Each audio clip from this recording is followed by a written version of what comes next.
Okay. Um. Oh wow. It's on. It's Wow. live. Wow. Oh, wow. Live. Yeah. This is actually alive. We made it. You and I are the mommy and daddy. Looks like we made it. Um. I was thinking on the drive home about Pokemon Go because it came out. Well, Is actually, I'd like that? to. Yeah. Well, I'd like to discuss this actually probably a little bit later, but I will. I was just. This is the most recent thought in my head. Um, is it uses the GPS, which at some point I think people were surprised that that drains your battery. But like if you're accessing satellites to tell your phone exactly where it is all the time, like yeah, That's what's and I've heard this mixed reports too. Like some people are saying like, yeah, my phone lives for 10 minutes and then it's dead. hmm And some people are saying like, nope, no problem. So yeah. So far I've been all right. I mean, I haven't had a chance to use it much. Basically, what I did is I activated it at the store. I caught my Charmander because yeah. who else am I going to pick? I'm not an idiot. Um, and what was nice is like the throwback of, hey, I caught my Charmander. It's sitting in a box of Chinese food, which is actually where it was when I have a picture. Um, and I threw my Pokeball at it, caught it, named it Sloppy because Sloppy was the very first Pokemon I ever got back in like '98 or whatever when this came out. And so there's a really cool sense of nostalgia of like I'm still catching the original Pokemon and still naming him this, and it was charming and silly and fun. But then by the time I got a chance to actually play, I was like, well, I'm going to go home so I can do the podcast. And I ended up just like putting the GPS, mode on, and where you can like walk around the city and see like what's going on. Yeah. And so I'm driving up Paseo, and of course my character doesn't have a car, so he's just running 70 miles per hour up the street looking for Pokemon. And I thought that was a very good feature of the game. Yeah. Is That's to a not nice thing to be say, able to do. how fast are you traveling? Let's accommodate. He doesn't get to ride the little Poke thing from Pokemon Snap. I don't know what that was called. It's called the 0-1. That's right. Okay, it was the 0-1. I was thinking of U1 from Gitaru Man. And I was like, no, that's not right. So anyway, that my experience with Pokemon Go so far has been very minimal. But the flying star behind us is a gym, which is, and I'm not sure I understand like a lot at this point, which is kind of fun because there's a sense of discovery of why, and you're going down the street and suddenly you see, like it's called a Pokestop. And I don't know like what the Pokestops do, but you can go there and there's a picture of it and it goes, hey, check this out. But the park by my house has a sign that says, hey, this is Novella Park. It's a Pokestop. And then somebody earlier posted that TD's strip club is a Pokestop. And like at the Pokestop, it has a description because, somebody in like, a Google Maps at some point puts it as like a monument or something. So when you walk by as a Pokestop, it says, the best eggs and legs in New Mexico or something really probably inappropriate, but it's a cool idea. Yeah. But I don't really know how to use it yet because it said this has like a Pokestop slot you can use that's empty. And I was like, I don't know what this means yet. So I know that a Pokestop gives you like some kind of item replenish. Okay. Because I read an article that there's a police station in North Australia that is a Pokestop. Oh. And they are like, please stop coming in the building. Like you can collect the item without actually entering the police station.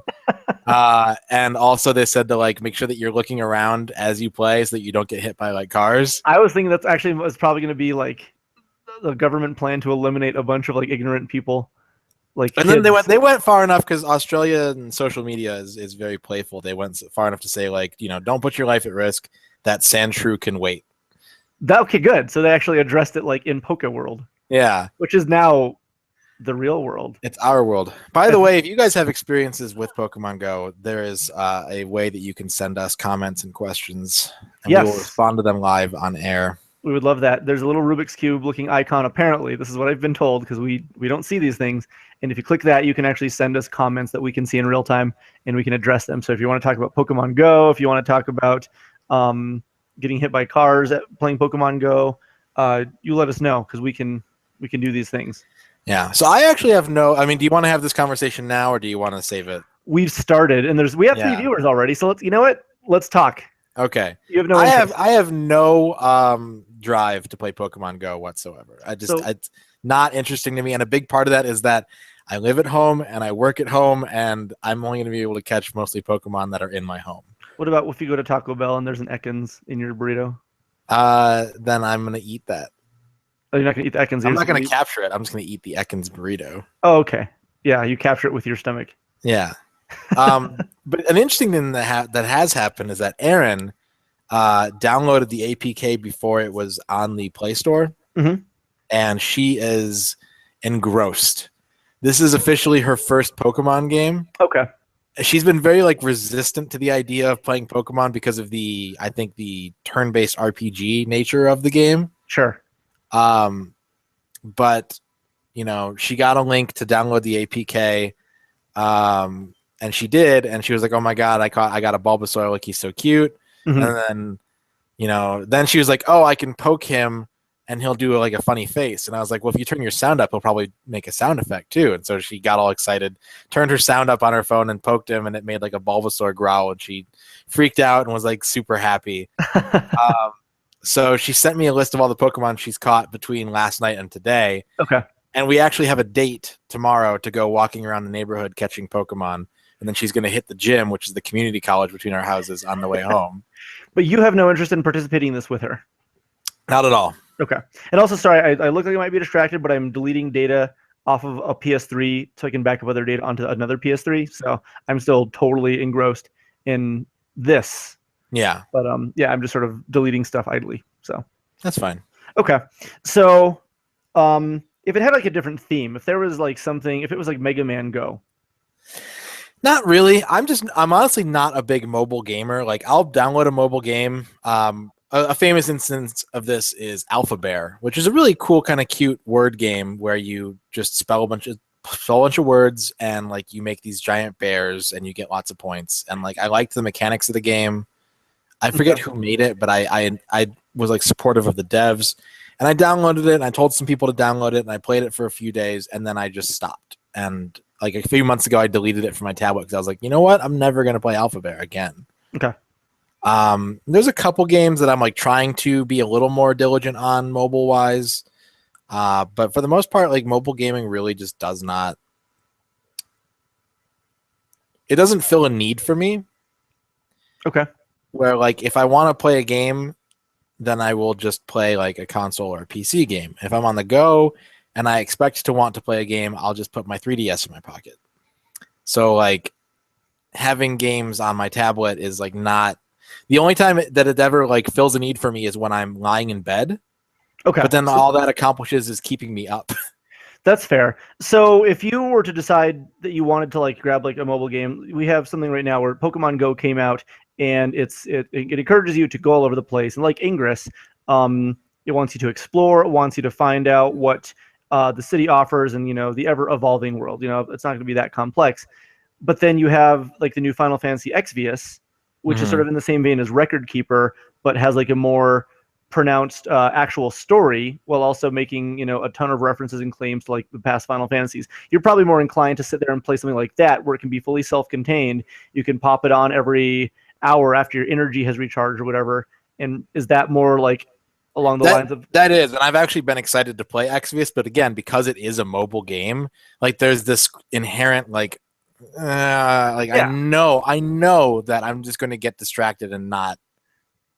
Like most people get distracted by playing mobile games, doing whatever it is that they're supposed to be doing or like are around to do.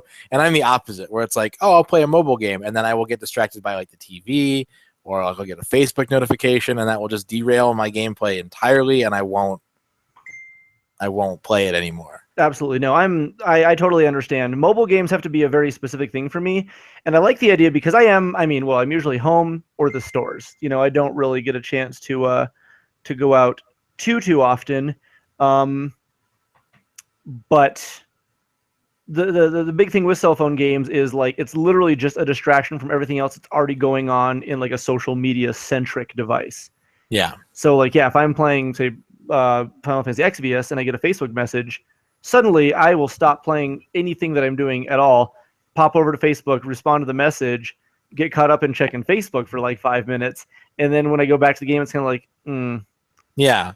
And it's weird that it works that way too, because like if I see I have a Facebook message and I'm playing something on my TV, I'll be like, I'll get that in like 5 minutes. Yeah, totally. But if it's on my phone, it's just like, oh, because a lot of it too for me is like the notification bubble pops up.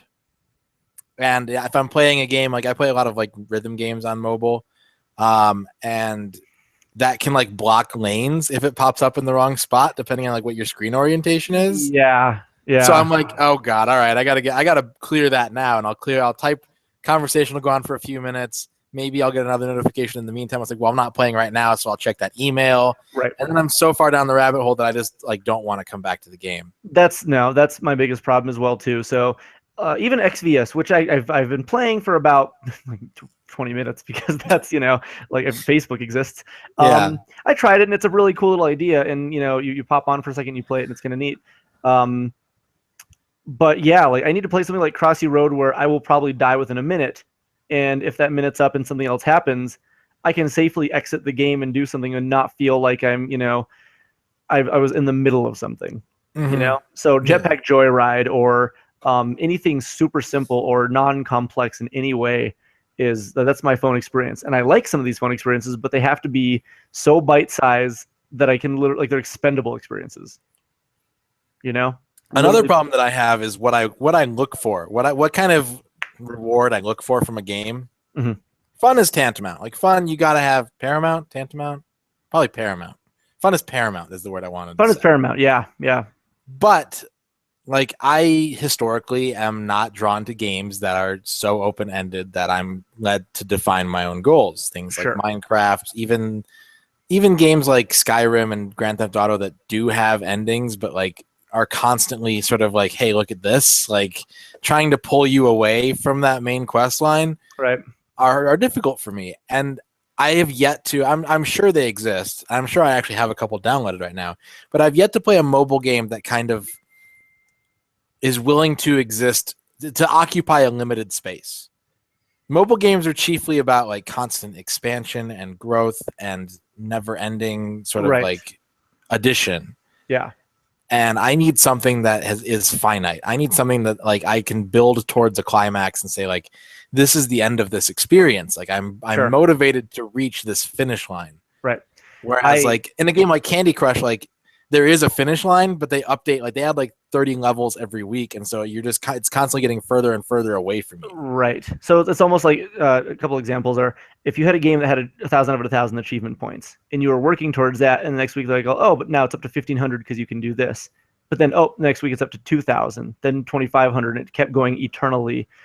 Would the achievement points incite you, or incentivize you to keep going, or would you say, I'm never going to do this because like it just keeps growing so much? You're giving me like legitimate nerves, like thinking about how I would make this. I like achievement points a lot, so that actually very well could do it for me. I think in that situation, like because historically there is always an end to the DLC cycle. Like eventually the game will stop being supported, but it'll still have an end in that even if the game doesn't have an ending, like I will still be able to say I have gotten all of the achievements. Mm-hmm. And you can do that. A lot of mobile games have achievements that let you do that too. But I think there's just always that pervasive fear for me that like, no, I'll never get. Like Crossy Road was a game that I played a long time, and I was trying to collect all the animals and all the playable characters, and then they're like, okay, well now there's 5 more. Now there's 5 more. Now there's 5 more. And it's just like, when is that going to stop? Sure. I was playing. I was hanging out like at the store this weekend, just doing my thing, doing business, and it was, I think, Monday afternoon. One of my employees messaged me and he goes, "Holy crap, dude! So have you played Inside yet?" And Inside is the sequel, spiritual successor to Limbo. Same kind of game. It's very linear driven, puzzle, but like experience based, like just game. And he was like, "Dude, you just have to play this." He said, "Wait till it's nighttime, turn off the lights, turn off the volume, and like, it's just prepare yourself for 3 hours." And I was like, you know what? That sounds like the best situation possible, because I don't necessarily want something that's going to take me 15 to 20, and a game that I can sit down and play in one good go that feels fulfilling actually sounds really appealing right now. And so we did fireworks and dinner at my brother's house, came back to my place, and Juanita and I sat down and just went start to finish. And I was like, damn, that was so good. And that's actually the experience that I want from video games constantly. It was like a 3-hour meal, you know? Yeah. It was just, I took in the whole thing. I enjoyed every second of it. And by the time it was over, I said, that was good. That was enjoyable. And maybe I'll play it again, but it's nice because I feel fulfilled in a game session. I tend to like longer experiences, but I do like that. And I think the reason why you and I and other people like those more abridged experiences, aside from like, backlogs and finding time to play games and all that stuff, but yeah, because of all those things, if you're playing even a 10-hour game, it's going to be spread out across probably at least a week. Sure, absolutely. And that gives you more downtime to sit there and sort of like pick the game apart. Yeah. It's like, well, that part was frustrating, and that one took me more time than I think it should have, and I don't really enjoy this. Mm-hmm. But I think most people, like when they leave a movie, their inclination is to be like, that was really good. Mm-hmm. And then you go to dinner and you talk about it, and you're like, oh, well, okay, well, that part maybe could have been better. Mm-hmm. And then in a month, you're like, yeah, it was okay. Like, it's not a great movie. I probably wouldn't watch it again. Sure. Yeah, it's happened plenty of times. What was really interesting about this is the day before. So I went to bed Sunday night at midnight. Fell asleep about 1 because that's usually how it goes. For some reason, I woke up at 5 and was like, well, I'll go back to bed. That didn't end up happening. So I actually got 4 hours of sleep. And by the time we had finished this game, it was probably like 1 a.m. because we started at like 10 or 11 or something, probably 10, and went straight through almost exactly until 1 o'clock. But by like this last 45 minutes, I was so tired that like the end of the game actually got really surreal and strange. I don't want to say anything, but it was to the point where what I was experiencing was also part of like this foggy headedness of being tired. And it felt extra surreal and kind of extra wonderful because I was like, I'm not sure what's happening, and it's entertaining. I'm having fun, but I'm so tired that like I'm not sure if it's supposed to incite this emotion. Yeah. And it was a kind of a neat little thing. So a game that can be quantified, like in a ball. Can you, like, there are some games, and achievements are, I think, a common bond between us because I love being able to say, I got 1,000 out of 1,000. Yep. In some games, it takes a long time. Sometimes it's a lot of effort. Sometimes it's almost like too much. It's, but then there's some games where it's almost too easy. But then there's games like Dead or Alive Extreme Beach Volleyball 2. And so a game like that has a goal in sight. The problem is the end of that goal is so much further away than any game I've ever played in which you can quantify progress. Like, I feel like I would accomplish more playing World of Warcraft than I ever would in Dead or Alive, which I probably put 30 hours into at least, which is a lot for a game like that. 0 out of 1,000 achievements because it's so maddening to try to complete any bit of that game. Have you ever tried? Like, have you ever gone into like xboxachievements.org and like looked at what is involved in getting that 1,000 gamer score? So basically, it's getting all the suits for all the girls. Mm-hmm. And I did try. I don't know if I actually looked on the Xbox achievements, but I looked and saw, get all bathing suits for Kasumi. So I was like, okay, I'll stick with one girl and I'll try. Yeah. And I tried. And I was like, it takes 1,000 rounds just to get enough money to buy like the high-end suits. And if you hand it to the girl, they might just throw it in the garbage can. So I don't know. And it was so much to do for even a single person that after the end of like my 25 to 30 hours, I still had 0 points. And I was like, I don't know if I can actually do this for every last person in this game. Yeah, I bought the game and I started playing it and I was like, man, I have no idea like how I'm going to get any of these achievements. And I looked it up. I went to xboxachievements.org and I looked it up and I'm trying to actually find it, but it looks like all the links to it are like not working. Mm-hmm. Okay, I found one. The achievement guide for this game is an 11 megabyte spreadsheet. Oh, wow. Yeah. That is 11 times bigger than Dragon Warrior 4. Yeah. That tells you like how to actually accomplish all the things you need to do. And it still takes a considerable amount of time. Another game, sort of the same era and same problem, is Rumble Roses Double X. I think the current best time for getting all the achievements in that game is somewhere around, I think it's around 1,000 hours. Okay, so there are games that you will play for 1,000 hours because you can put the Rock Band. Yeah, I have you know, $1,000 on Counter-Strike, and that Counter- took me about 3 years. sure, a long time, right? Counter Strike or Rock Band, or for me, maybe Smash Brothers, maybe even F Zero. I put a lot of time in F Zero. I don't know if it's even 1,000, but like that's a game that I would play regularly so much, you know? Yeah. 1,000 hours. Is that something that you feel you would want to do? Not for that game. Not for that game. Some games, yeah, definitely, but I couldn't do it for Rumble Roses. Isn't even that fun. No, it's fine, but it's not 1,000 hours worth. I'm looking at the forums and people are saying like there's a guy who did a diary on the forums starting in December 2006, and he says he entered hour 16 and has 20 gamer score for the game. At 40 hours or 41 hours, he's up to 40. So I'm gonna go to the last page of this and see how it ends. There's 14 pages of this. So another question for you then, and this is something that I like to ask people, is like, for you, what is the value of a game? Because I remember this is when a lot of the Xbox Live Arcade downloadable titles would be, they're like 200 achievements, you know? Yeah. Or 200 gamer score. Or some games were, you know, maybe more expensive than 1,000.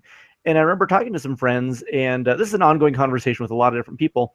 But I remember talking to a friend, and I was like, "This game's $15, and it's absolutely so good." And she goes, "$15, but it's only 200 gamer score. I don't know if I would like play that." And to me, it was like, "Wow, okay." So, is the actual value of you having a good game worth $15, or is it that you only get 200 points to show for it? So, and I think nowadays the standard is 1,000 straight up, like for any game. I think so, yeah. Okay. The interesting thing is that there are a lot of games that I knew were short, like that because I was such an achievement hound that I would look up, like when I had money to spend on Xbox Live, you know, I'd set aside like this much money in my paycheck, and I'd be like, okay, what am I going to buy this week? And I would actually look up, like, what's the time to complete all the achievements in this game? And if it was shorter, that was an incentive. Because then I could say, like, okay, well, I'll buy these games this week.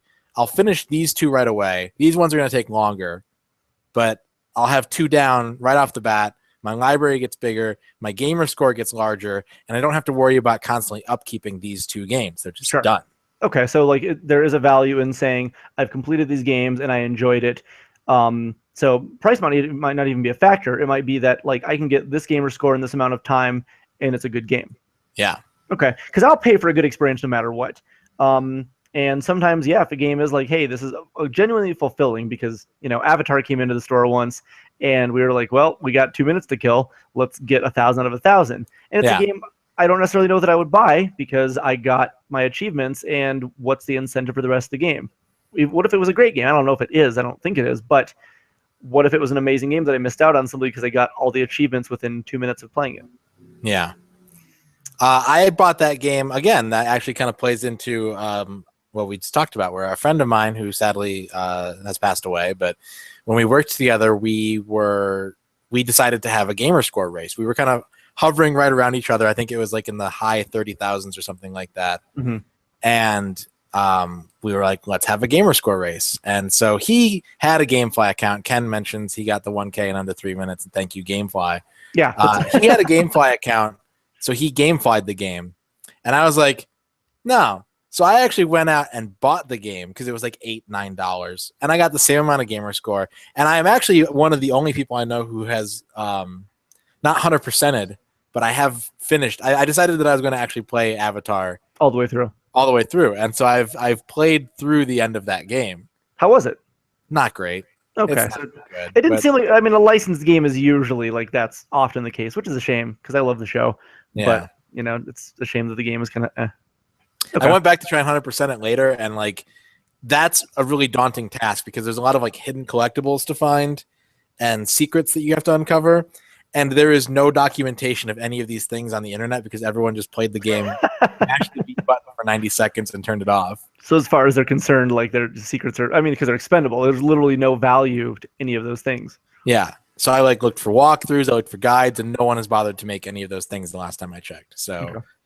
I was like, well, I can play through this game again and just like Duke Nukem constantly pressing B on walls trying to find secrets, or I can wait, and hopefully someone will have the same idea as me. Sure. And Ken mentions, we still need a good Avatar game, as Legend of Korra was a disappointment in his opinion.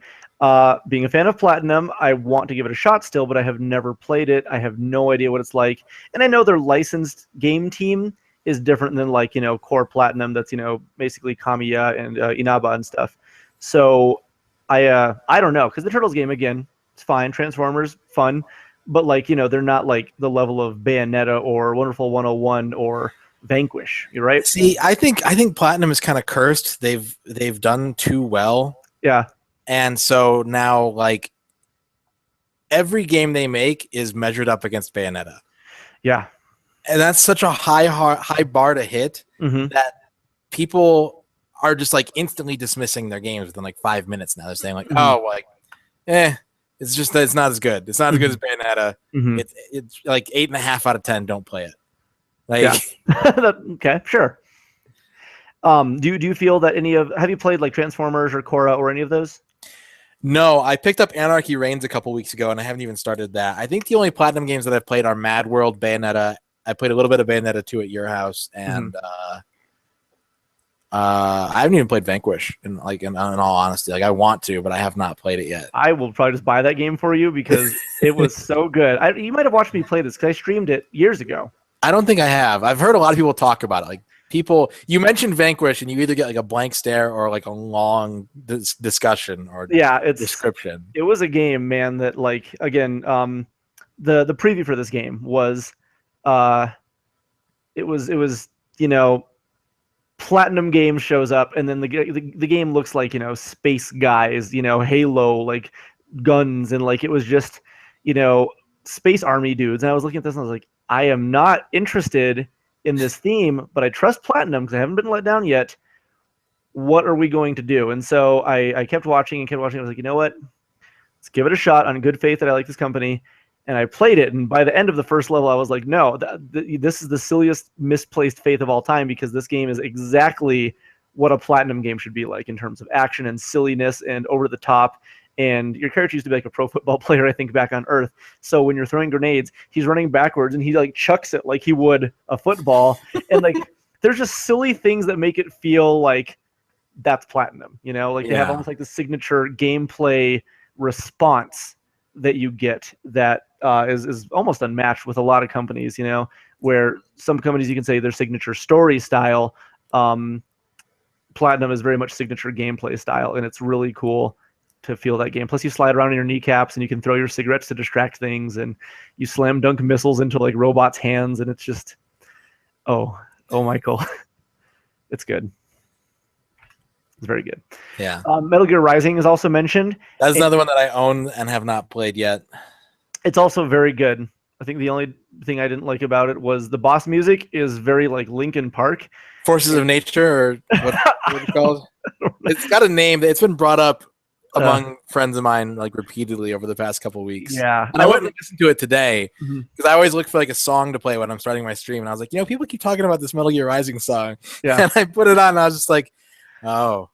Yeah. It's totally like, I don't like that music at all. And I don't even think it fits in the game, but at the same time, it works with the game because it's like Platinum is doing something that, again, it's so over the top, kind of like the boss song in Blue Dragon. Oh, yeah. Okay, where like you would listen to that and you kind of go, why would this happen? But at the same time, it incites this really interesting like early 90s anime nostalgia of just like crazy, silly rock with terrible dubbing. And so like there's a genuine charm to like listening to the Blue Dragon song. The Metal Gear Rising song, I could totally do like without the vocals because the actual guitars and stuff are fine. But when I hear the vocals, I'm kind of like, this is an era of music that I just don't like. But I put up with it because I like chopping things, and you could just walk up to a car and chop it in half, and then chop that half in half, and then chop that half in half, and you could just you could finesse your chops, and I think that's a very fun feature. I remember before it became Metal Gear Rising, they showed the demo of Raiden like very cautiously like slicing a watermelon into eighths. Yes, yeah. And it looked really dumb, but like that made me super excited to play that game. Sure. I like that. Like a selling point for a video game can really be literally something that catches your eye, whether it's fun or not. And I remember what sold me on G.I. Joe for the Nintendo was looking at the pictures and thinking, that's colorful.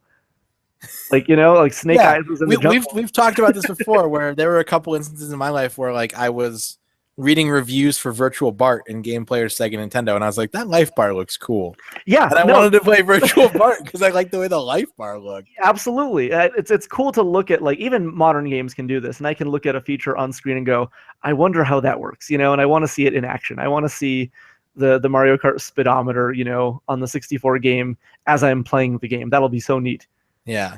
And I think there's merit in that. Actually, Steel Diver is one of those games that I love so much, simply because the two things that I like the most about it are that you can go forward and backward, you can go up and down, and like it has like a noise that makes you think that you're underwater. Like there's bubbles, coming out of the speakers, and like it's a sound aesthetic, and I love that. That's a selling point for me is the sound effects. You mentioned Bayou Billy a couple days ago. We were talking about. Oh my god, it's kind of a shame that the game isn't a bit better, but that's one of those games that like I think of the game and I go, oh, I remember playing that, but I listen to the music and it is one of the most distinct soundtracks on the Nintendo. Mm-hmm. Like that to me is like Konami music to the T. Yeah.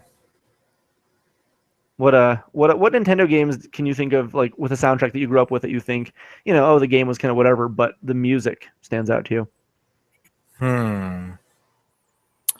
I gotta look, because that's I like when you mention like, oh, name like a Nintendo soundtrack, and I'm just like overwhelmed. Yeah, there's a lot. Kind of like staring into the sun, just like what am I seeing? So I'm gonna take a look at my shelf here and kind of pick out. Dr. Chaos is a game that is not a good game in my opinion, but I remember playing it a lot, and I remember like the haunting intro, and sort of like it has a distinct soundtrack. The same goes for Ultima 3, Ultima Exodus. Okay. I think that was like the first RPG I ever played, and to this day I don't understand it because it's an Ultima game. It don't make sense. But I can hum damn near that entire soundtrack. Like it really, really stuck with me. Okay. I just named 2 FCI games. That's weird. Ken asks a good question, and this is, what game did you think looked great by the box? And we'll say, because this comes up a lot at the shop, and I've got a fun little anecdote. What game did you think looked great by the box, but when you played it, you were disappointed? That describes. There's a lot of games that I remember thinking that looks neat, and it boils down to like 50% of all the games that I rented as a kid, like Super Nintendo, N64 stuff. Like I would rent games. You'd look at the box. That's really like all the data you had. This was sort of pre-internet. You would go to the video store and you'd say like, oh, like this, I haven't played this yet, or like, because there were, like I said, there's 2 kinds of video game rentals I did where the box enticed me, or the game that I wanted, like the 5 or 7 or 10 games that I wanted, because the N64 era, it was so hard to track down games to rent. Like Mario Party or GoldenEye, God bless you if you ever tried to rent those games, because they were impossible to find. Yeah. So I would have like a list of like, okay, these are the games that I'm still looking for because I want to play them. But when they weren't there, like, okay, I'll rent Wetrix. And like it turned out that I really liked Wetrix, but like they were sort of compromised decisions. But like games that I rented, I was really interested in like Harley's Humongous Adventure. I remember renting that and being like, no. Lester the Unlikely is the one that I think got a lot of people back then. There's a hot babe chasing a nerd. Yeah, in the jungle. And you think you read the idea and you think like, oh well, that's novel. Like this sounds interesting. And then from an execution standpoint, it's just like frozen meat. Yeah, it's not a very fulfilling game. But probably a lot of things from that era. Yeah, because we had a customer came in the other day, and he was looking through our uncommon game case and checking out like a bunch of the PS1 games, and he goes, "What on earth is Mobile Light Force?" And I was like, "Oh, this is going to be good." And so I said, "Well, let me show you something really funny." So I showed him the box art for Mobile Light Force, which was right in front of him, and I said, "Check this out." And I showed him the box art for Mobile Light Force 2 on the PS2, and he was like, "They're the same." And I was like, "Yeah, this is what happened." And the problem with both of these games is that they're excellent games with this box art.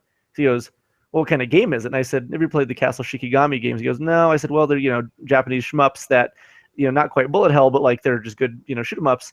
And he goes, "Well, does the game look like this?" And I said, "No, this is the problem. This is like Mega Man 1 syndrome, where whoever was in communications at the office was like, can you draw 3 girls? Yeah, what style? I don't know, heavy metal.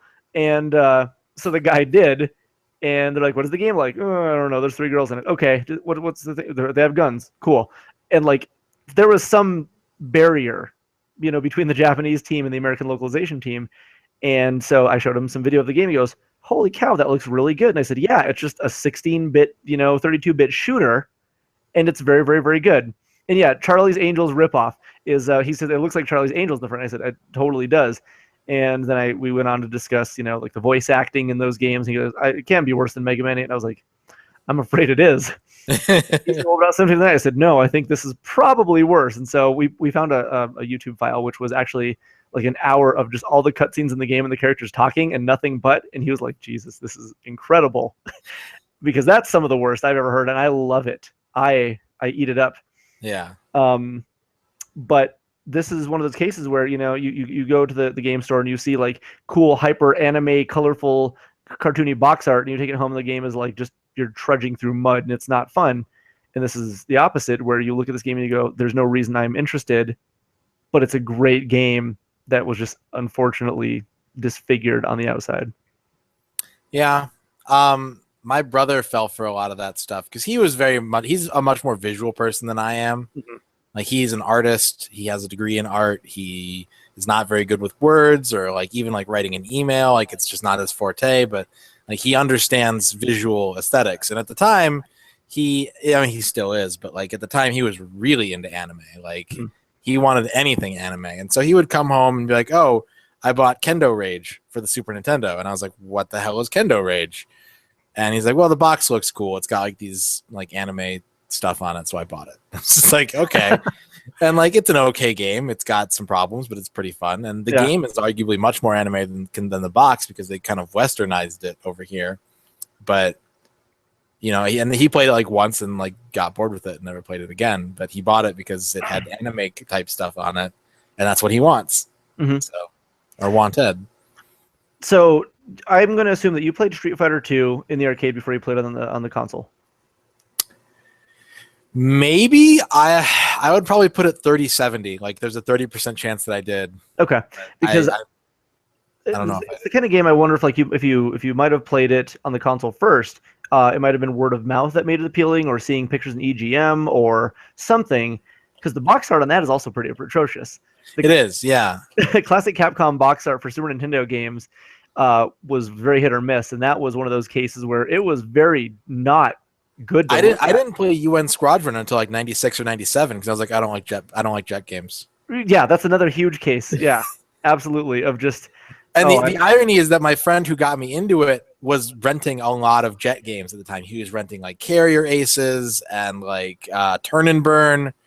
And then he was like, oh, you got to play UN Squadron. And I was like, no, dude, I'm sick of these fucking airplane games. And he's like, no, you got to play UN Squadron. And he finally got me to play it. And I was just like, this is one of the best games I've ever played. It's tremendous. Yeah. Yeah. But the box art is very USA, check out, see Super Famicom Street Fighter 2. It's actually true. The art on Street Fighter 2 in Japan was also not good, which is a shame. Because I remember seeing some really cool stylized art in like magazines, promotional art. But they made all the characters in America look extra ugly, but a lot of the Japanese art on boxes was also not good. Yeah. Capcom. God bless them. Yep. God bless Capcom. Yeah, but I like it. That's to me is again very indicative of an era. Same with bad voice acting. Is if it happens nowadays, it's kind of like that's weird. But when it happened back then, like, or if I play a game now with bad voice acting, it makes me think of this is the late 90s, and I kind of like, feeling that again. Yeah. Having that weird echo on all the voices, or like little audio clips that are just like burping through each line of dialogue. Yeah, exactly. Yeah, that's charming to me. Did you also did you play Dracula X for the PSP? Yes, I have. Did you play the remake of Symphony of the Night? Yes. Did you feel that the voice acting was equally as like they retranslated it?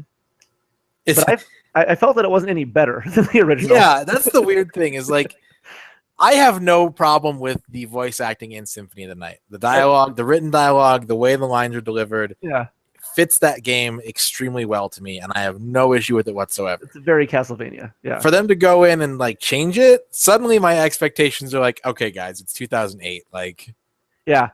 Yeah, if you're gonna redo this, you should actually really like do it super well, because it wasn't done well. It was just like we had different guys, yeah. say it really poorly.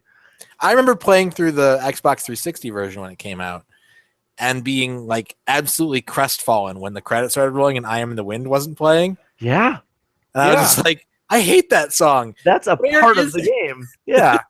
Yeah, no, absolutely. It's interesting to think that like the full package is what is supposed to be there, and any part of that that's missing, whether it's good or bad, is still part of the package.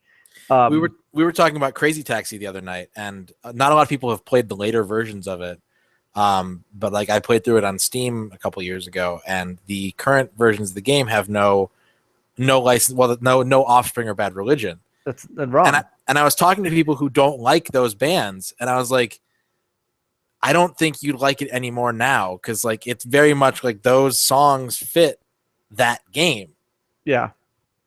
And when you start changing that formula, you kind of get away from the because it's not like at Sega or whatever video game company, they're like, okay, well, we have this much money left over. Like, who can we get? Like, let's just find like the lowest music bidding contract we can find and slap it on there. Like, it was a design choice for those games to get those bands and get what songs they thought would fit best. Mm-hmm. And when you change that, you're effectively changing the aesthetic of the game. You are changing the game. Feels like to play that game. Yeah, it was like even on a non-licensed music level. I mean, I guess there's a licensing to a degree, but Crystalis for the Game Boy Color. Mm-hmm. Yeah, I won't even play that port because the music is so bad. It's a different game. It's a different experience. It's like if you were to watch The Terminator and none of the Terminator songs were in there, it wouldn't be the same movie. Like the whole package is comprised of many different things, and the sound character is just as important as any other part of an entire movie. Yeah. Yeah. And with a game, no exception. If I played through Mega Man 1 and all the music was different, I'd be like, I'm out. It doesn't matter. Like, that's part of this experience to me. So, I don't know. Luckily, I don't have to worry about it. I can play all the versions that I like, but it sucks when you're trying to enjoy maybe like an enhanced version, and instead, like, for every step forward, there's steps back. Yeah. That's too bad. What's one of the most disappointing ports you've ever played? Or like, we'll say either ports or like remakes or something that changed that actually altered the feel of the game. Crystalis is definitely up there. Yeah, it's probably the number one for me. Like, I was like, oh yeah, I can't wait to play through this game again. And I started it up and like, I was like, oh, there's like an in-game story now. That's peculiar. And it's all different. Yeah. That's weird. Like, cause it's kind of fun to like have that story makes no sense.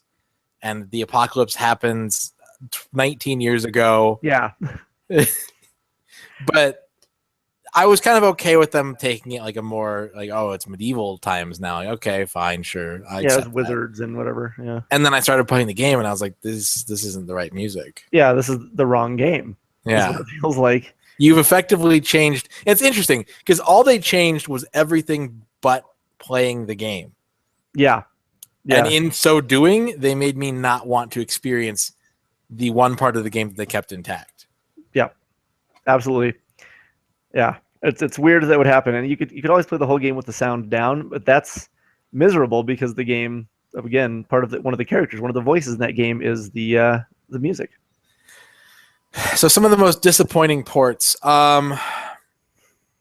Street Fighter Alpha 2 on the Super Nintendo was not very well done. I think it's kind of a cool idea to have. That's, I think, the big thing is weighing out like, hey, the technology is neat, but is it fun at this point? Yeah, and it was done in a way that like, I was looking at the Sega Master System port of Battletoads and Battle Maniacs, which only came out in Brazil. Wow, that's weird. That's okay. And it's like it's really glitchy, it's really buggy, but like I'm looking at it and I'm thinking like, damn, this is cool because it looks like Battle Maniacs. All the levels are from Battle Maniacs, but because it's an 8-bit system, the game looks like the original Battletoads. And so it's kind of like an 8-bit downport, and that makes me interested. Like, I know this game doesn't run well. Yeah. I know it doesn't execute well, but like, what a cool idea. So I have a question for you. if Mighty Number 9 were remade as a Mega Man game in 8-bit, but with like the dash mechanic, do you think you'd be more interested? Yeah, I would, because yeah. you have a lot more when you're our age. Because younger people, and I don't mean to pull the old man card, but like we're old men, face it. It's hard to like even show someone who's in their early 20s that's into old video games. Mm-hmm. And I'm like, oh, like check out what's a good example? Like check out Cobra Triangle or check out Abadox. Mm-hmm. And something will happen in the game that kind of bucks modern game design, where it's like not necessarily fair, or it's it doesn't run correctly, and like something weird happens, and they think like, oh, well, that's dumb. Like this game is broken. It doesn't run right. And it's like, well, I have more of a leeway, of more of a tolerance for an 8-bit game that does that, because the technology was so young. Right. The industry was so young that, like, yeah, things aren't going to run correctly all the time. I think that's why, like, if you look at, for example, GDQ is going on right now, and there's so many cool speed runs and stuff like that, but the ones that always get me interested are the ones where they just like totally pull the game apart to pieces. And it's just like, God, they didn't test for any of this stuff. Yeah, they didn't know to. Yeah, absolutely. There's so many variables, and people with enough time. I mean, because these are games that are 20, 25 years old sometimes.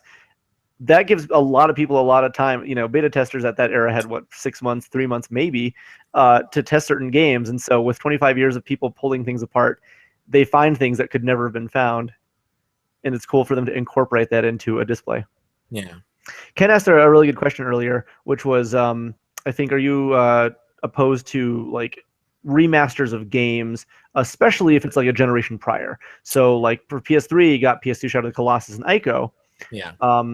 But you know, if we have, like for the Wii U, you have Twilight Princess, which is a generation behind technically, or you have GameCube, which is like 2 generations behind. Depends how you want to define the power of systems, but whatever. It's are you opposed to like those kinds of remasters if they're just like 1 generation behind, if they can actually like make it enhanced or worthwhile? No, never. I'm not. And it's the argument that we had with Final Fantasy VII Remake, where it's like, if you are upset by this game existing, that's okay, because the game that you want still exists. Like anytime, if there was a company who decided that what their business model was, they were going to release every NES game for the NX on individual discs for $60 a pop. Okay. Sure. Like, yeah, Urban Champion's going to exist, and it's going to cost $60, and there's no reason to fit like an 8 kilobyte game on like a 32 gigabyte cart or disc or whatever it's going to use. Yeah. That is wasteful and dumb. But if you can't get a copy of Urban Champion, which maybe you can now, but will you be able to in 40 or 50 years? That's worthwhile. It's worthwhile to have more games in the world. I don't care how many Cold Stone Creamery titles there are for the Wii. Like, does it muck up things out from a retail perspective? Sure. Yeah, absolutely. There's limited shelving space, and like it sucks when games don't sell well because they can't command retail presence. But like this is the same reason why I go apeshit whenever someone like deliberately breaks a game. We're talking about quantifiable finite goods. You're literally destroying 1 more copy of that game that will never exist again. Yeah. And so if someone wants to make it their prerogative to re-release a game with only minor to no, because it's a win-win for me. Like if they go and say like, it's a win-win for me because I don't buy new games. If you buy new games, I get it. I totally understand. But like Batman Arkham Asylum comes out. Okay. Game of the Year edition comes out a year later. It's got all the DLC. It's $10 cheaper. Cool. HD remaster comes out. It's all that, but it's prettier. It's got like, it runs at a better frame rate, or it's got better resolution now. And you know why that's great for me? Because I still don't own Batman Arkham Asylum. Like, if you buy new games, I get it. It sucks to put all your money into a product. Even people who are mad now because the PlayStation Neo and the Xbox Scorpio. Totally understand. You know how you fix that frustration is you don't buy new games. Yeah, and that's, I think, a fair philosophy, because you're making the decision, and this is, again, it will always come down to let the buyer beware. 100% of the time, all of this stuff is not necessary for a single human being. Yep. We like it; it's entertainment, and in a sense, finding a way to entertain ourselves is very good. That's important, but we still have to make the choice to command ourselves to do, to commit to. Am I going to buy the new game, knowing that like when Super Street Fighter 2 Ultra Turbo or whatever, or 4 came out for PS3 and Xbox 360, and people were like, oh god, Capcom. It's like, did you think this wasn't going to happen? Yeah. Were you surprised? Given the history of this series, can this actually occur and you feel like not surprised? I've mentioned this to you, I think, but I've been talking about it a lot lately, where someone pointed out to me, and I wish I remember who, but I've been really down on Street Fighter V since it came out. And I wanted to get it when it came out, but I didn't have the money. Sure. And it was given to me as a gift, and I've still had the audacity to be like, oh, this game. But someone pointed out to me that, like, I didn't like Street Fighter 4 when it came out. Mm-hmm. New generation Street Fighter 3, the first one, Mm-hmm. was not very good. Mm-hmm. Vanilla Street Fighter 2 is not very good. Sure. These are games that Capcom has made a Alpha 1, EX1. They've always done this. They've always come up with an idea, released it into the wild, and you kind of have to do this with fighting games, because it's a lot like you get so many matches and so much data. It's like being able to correct what speedrunners can do to a game. Sure. So you go in, you push it out, you say, all right, what can you do with this? And people say, well, I don't like this. This needs to be changed. Mm-hmm. Why are there so few characters? I want this character back. I want these moves. I think this character's too weak. I think this character's too strong. And they can go in and they go, all right, Alpha 2, twice the cast. All your favorites are back. Mm-hmm.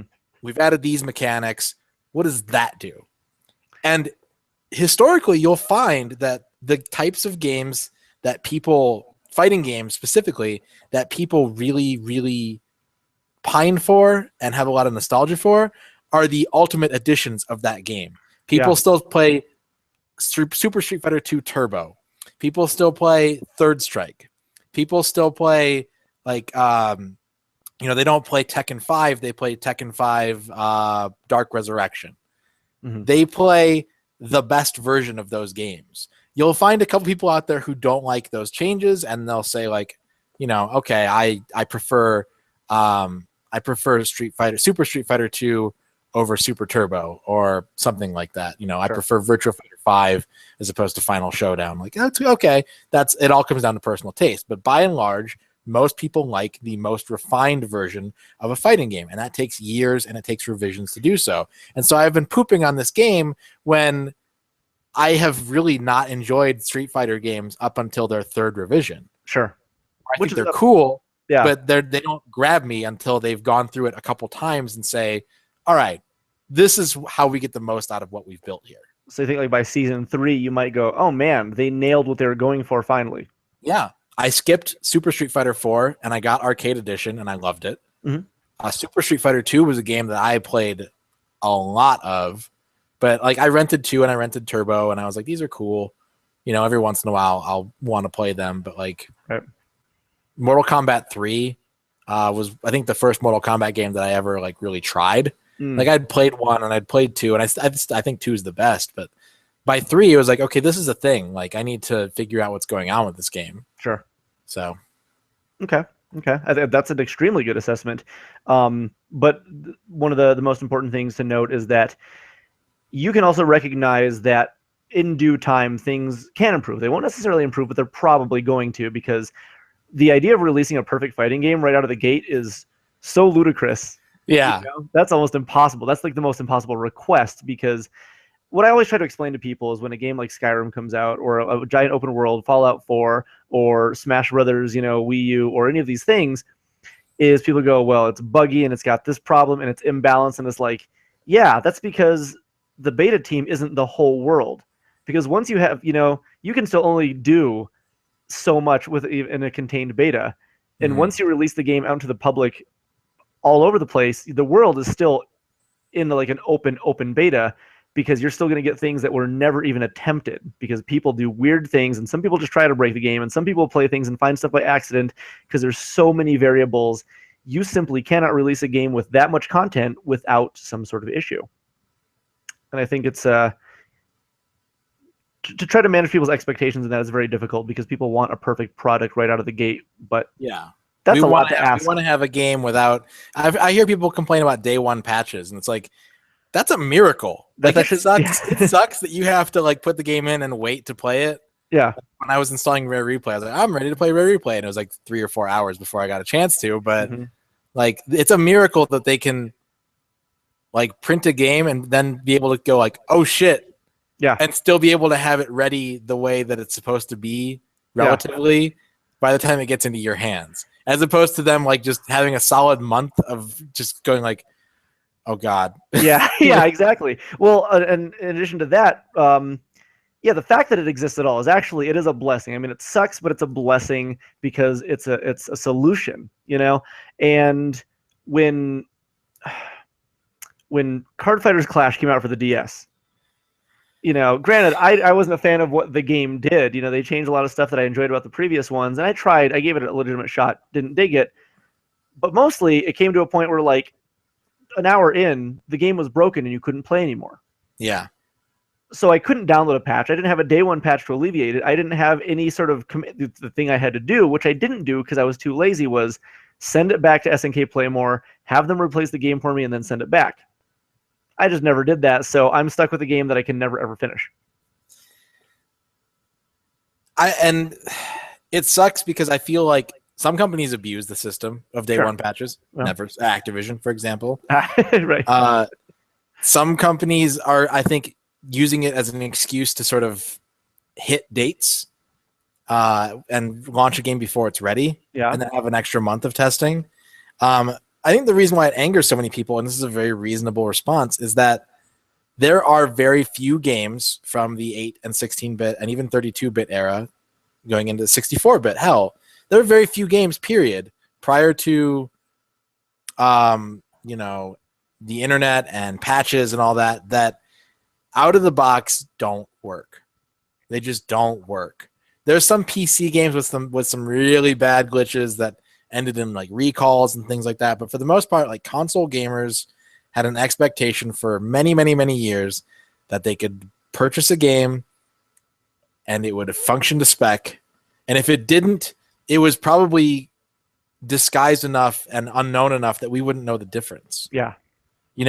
Games that we look at as like crap games like Impossible Mission 2, which is literally an impossible game to beat because of bugs, or even like Space Station Silicon Valley kind of tipped its hat, unfortunately, with the game completion percentage and not being able to hit it. Same with Gran Turismo 2.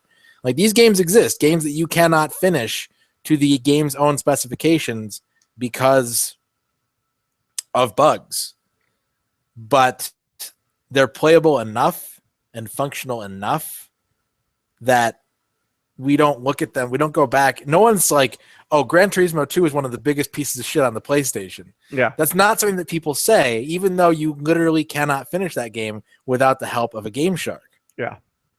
So, like, it sucks that these seemingly like obvious early game-breaking bugs are in the wild, and shame on companies who rush things in order to get that extra month of testing and the knowledge that they can launch a day one patch. But for the smaller stuff, I'm all for it.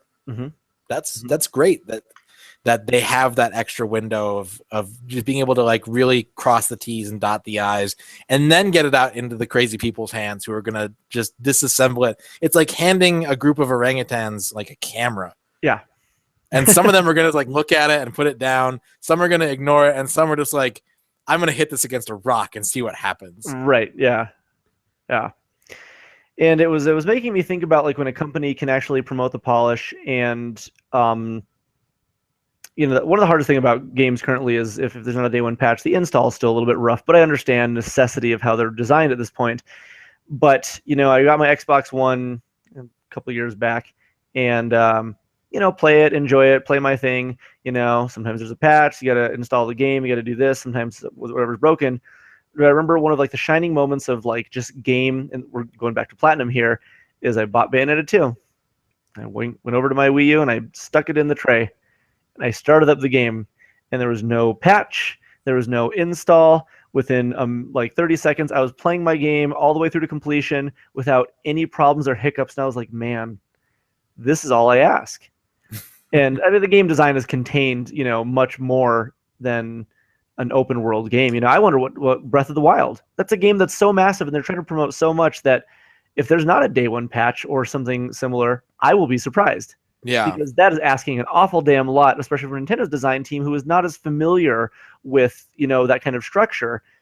Chances are you're not going to be able to just, toss it out there and be like, we're good, because that is asking a tremendous amount. And if anybody expects otherwise, I will say shame on you, because that's a near impossible expectation. Yeah. I hadn't even thought of that. Like, the worry for me is more like, is Nintendo gonna are they gonna patch it? They've gotten a lot better with patching stuff in recent years. Yeah, and I mean they handled it with Twilight Princess. I mean that had like a game-breaking bug for the Wii. If the GameCube version, I don't think it was bugged to that point. I actually don't remember, but I know Twilight Princess and the Wii, if there's like a couple script commands, if you did them out of order, the game would lock up and you couldn't actually activate like the cannon to shoot yourself to like the Sky City.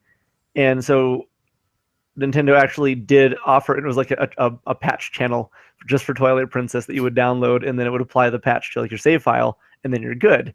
So that's like the only one I think that they ever did on the Wii that I'm aware of anyway. But we've seen like Smash patches, and we've seen Splatoon patches, and usually they're content updates, but Smash did it, fairly regularly.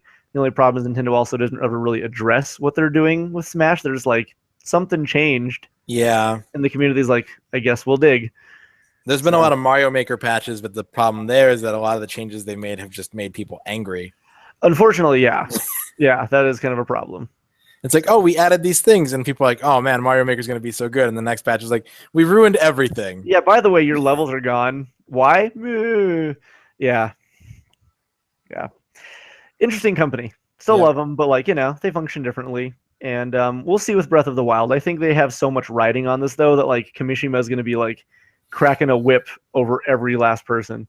Mm-hmm. So we'll see, because this is definitely like the kind of time where they need to make sure that like if they're getting their ducks in a row, they got to be in a row. Speaking of new games, have you seen the survey that Yacht Club put out? No, I have not.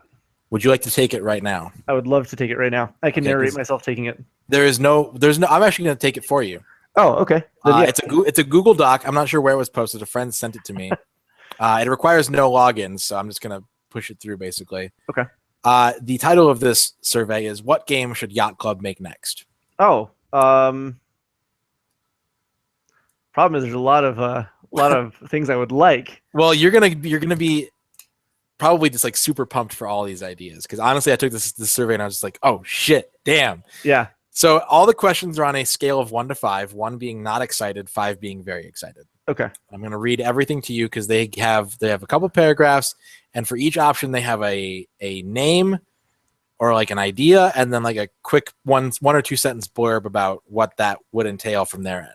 Okay. So here's what it says. We're always kicking around ideas for what kind of games we'd want to make one day. What would you like to see us tackle next? Do you want more Shovel Knight or something new? Games are complex creations with many elements, so we're just going to cleverly collapse these down to something you might already know. Note, all games would be in a retro graphical style similar to Shovel Knight. Note 2, this is a suggestion poll to help us see what you might be excited to see. Okay. Option 1, Shovel Knight 2. A sequel to Shovel Knight with everything you loved about the first game, incremental gameplay changes, and a cool new cast of characters. I am already excited for Shovel Knight 2 because, I loved the first one. Mm-hmm. Okay, so Shovel Knight 2 sounds good. So on a scale of 1 to 5, because it's not like you can't like only have one number each for each of these. There's like 10 to 12. I'd say 5 for Shovel Knight 2. I love the first one so much that, yeah. Okay. Number 2, Shovel Knight and Shield Knight, a multiplayer-only side-scrolling platforming prequel where all levels are traversed cooperatively. Play the entire game with a friend, maybe even online. 5. Yeah. Option 3, Shovel Kart. Classic Mode 7 style racing featuring the cast of Shovel Knight in unique vehicles, racing with power-ups and wacky situations, including battle modes. Yeah. I'm going to say 4 on that one, Okay. but excited for sure at the idea. Option number 4, a Mega Man. Side-scrolling platformer about jumping and shooting with creative platforming, unique bosses, and weapon upgrades, and some degree of non-linearity. Yeah, 5. I mean, the thought of this company creating them or Way Forward, I mean, which for all intents and purposes are kind of the same thing. Mm-hmm. Yeah, I mean, like this, I almost think Way Forward simply because like I'd love to see them do it in like a Way Forward super animation style. Yeah. Whereas Yacht Club, I would feel would stay as true to classic Mega Man as it possibly gets. Yeah. But I mean, yeah, 5 straight up. Like if that team, they know what they're doing clearly. Okay. Option number 5, a Metroid. Thematically cohesive side-scrolling platformer / shooter with an interconnected map stuffed with secrets and gated by mobility items. I mean, I don't like the Metroid series at all, so Yeah. they've always been disappointing to me. Yeah, straight 5. I mean, yeah. Okay. I would love to see like another 8-bit Metroid. Yeah. But with with all the accoutrements that comes with a Super Metroid or a Metroid Fusion. Right, yeah, all the power of today's systems, so it'd be a widescreen classic Metroid, and yeah, and Ken says, yeah, can we get all these games? This is like picking which one of your kids to save. I would. When I took the survey, it was mostly 5s as well, and we're not even. I think we're close to halfway done. Oh, good. Okay, let's keep going. Number 7. Number 6. 1, 2, 3, 4, 5, 6. It's not important, but number 6. Sure. A Mario. Pure and whimsical side-scrolling platformer with short but creative courses that explore unique concepts, fun and useful power-ups, and multiplayer. I would have zero opposition to those guys doing that at all. Yeah. 5. Okay. A Zelda. Top-down action-adventure game where you explore an overworld, finding dungeons and secrets, battling foes, and creatively using gameplay items. Here's what's funny is unless there's a Zelda 2 style option on the list, I'd actually be less excited for a new top-down Zelda by them than I would a new Zelda 2. There is not. I will tell you, spoiler alert, there is not a Zelda 2 option. Okay, because truth be told, I would much rather have those guys work on a side-scrolling Zelda in the vein of Zelda 2. And I know that's probably not a very popular opinion for some people, but I get it. Zelda 2 is a game that requires more precise mechanics. Where there's a lot of people out there who have just made like their own fan-made Zeldas, and they're decent because it doesn't need to be super responsive. It just needs to have sort of like the right design bits to it. All right, so scale 1 to 5 for a top-down Zelda. I mean, I would play the shit out of it no matter what. In terms of excitement comparatively, though, I feel myself almost at a 3 for that. Okay. So okay. That's where we're Next going. option. Yep. We have 5 more to go. Okay. A Spelunky. A precise action game, top-down or side-scrolling, with randomized level designs, power-ups and bosses, and permadeath and multiplayer. I like the game, but I would still say 3. So I would play it. I'd be excited, but it's something that I'm less overall crazy about than a lot of the other ones. But we'll say 3. Okay. Still play it. A Final Fantasy or Dragon Quest. A sweeping story-based game with many memorable characters and situations, equipment and classes, and a menu-driven battle system. I say 5 because inciting the nostalgia of classic Final Fantasies, I would very much like to see that from them. Okay, let me lay this next one on you. No. A Mario RPG. A sweeping story-based game with humorous situations and characters, and an overworld and battle system featuring some real-time action elements. 7. Yeah, I would like this very much. I'd say straight 5. That's an easy sell for me. Yacht Club, Yeah. I would like this to happen very much. Second to last one. Okay. A Contra. A balls-to-the-wall, side-scrolling action game with platforming, tons of enemies, power-ups, and bosses galore, and multiplayer. I feel like we almost already got that with Contra 4, because that's essentially exactly what this is described as. I would take a Contra from those guys. We'll say 4 out of 5. Okay. And then this last one, it just feels like they tacked it on because it has like no description, but it's an interesting thought. Okay. A Landstalker / Solstice, an isometric action adventure. Okay, so not as a script, but I would like to see that take.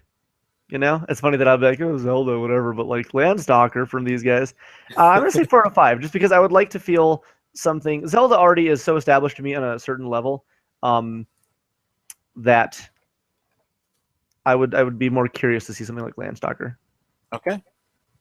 That is the end of the survey. Okay. Thank you for your feedback, they say. Oh, you're welcome.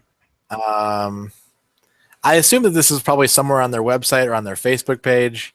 Like I said, a friend sent it to me, so I don't know where the link came from. Sure. From Hyrule.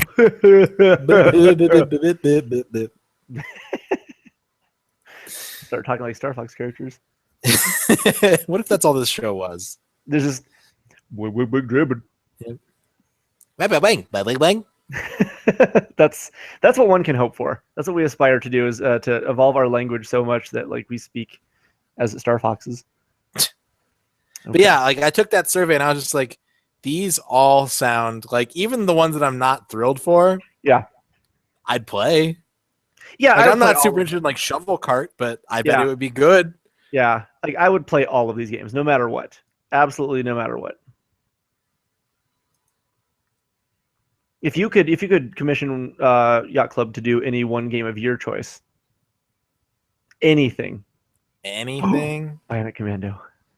Yeah, they could do Bionic Commando. Oh, okay. They could do a. No, didn't Way Forward do the other one on the Game Boy Color? Oh, Elite Forces? I think they did. Yeah, I feel that it was them because the animation is also really good. So I feel that like all of these things kind of came to be in a roundabout way. So kind of. Not Way Forward. No, it was NST. Oh, that's interesting. Okay. I want them to make something new. NST? I am ready for Are they still doing anything? They are, but it's just not that interesting. So like, here's what they've done since, I don't know, pick a year. 2002. Metroid Prime Hunters is the last thing I can think of. Oh no, it's 2004. 2004. You want to do 2004? Yeah. Okay. Mario versus Donkey Kong. Okay. Ridge Racer DS. Okay. Metroid Prime Hunters. The Mario vs. Donkey Kong 2, March of the Minis. The N64 emulator for the Virtual Console. The English translation of Sin and Punishment.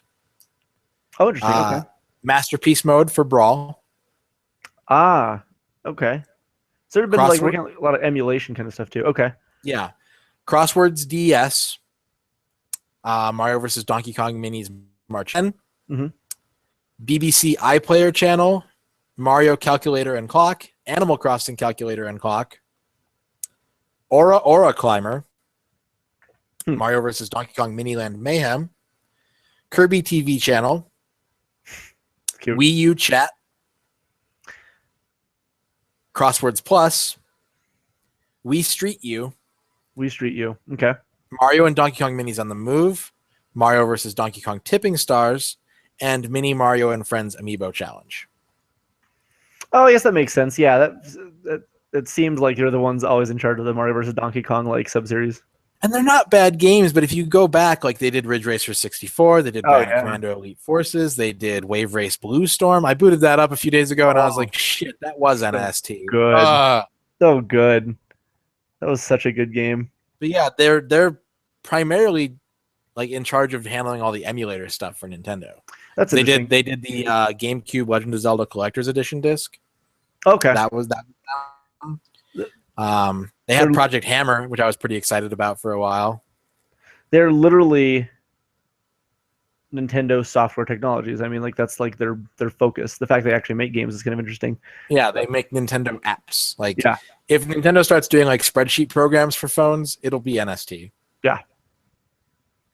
Oh, sorry, I've got a mosquito bite on my shin, and it's not pleasant.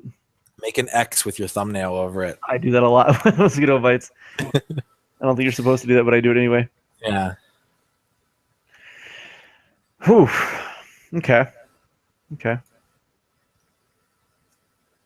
Backing up stuff sucks Yeah, it's not fun. because like a lot of games use up a lot of data, and I just have like a little flash drive, so I'm deleting all the games because I can re-download the games. I'm trying to get all the save data, and there's only certain games I care about. Like I don't care about my Marvel vs. Capcom save data or LA Noir, but a lot of these actually take up a lot of room.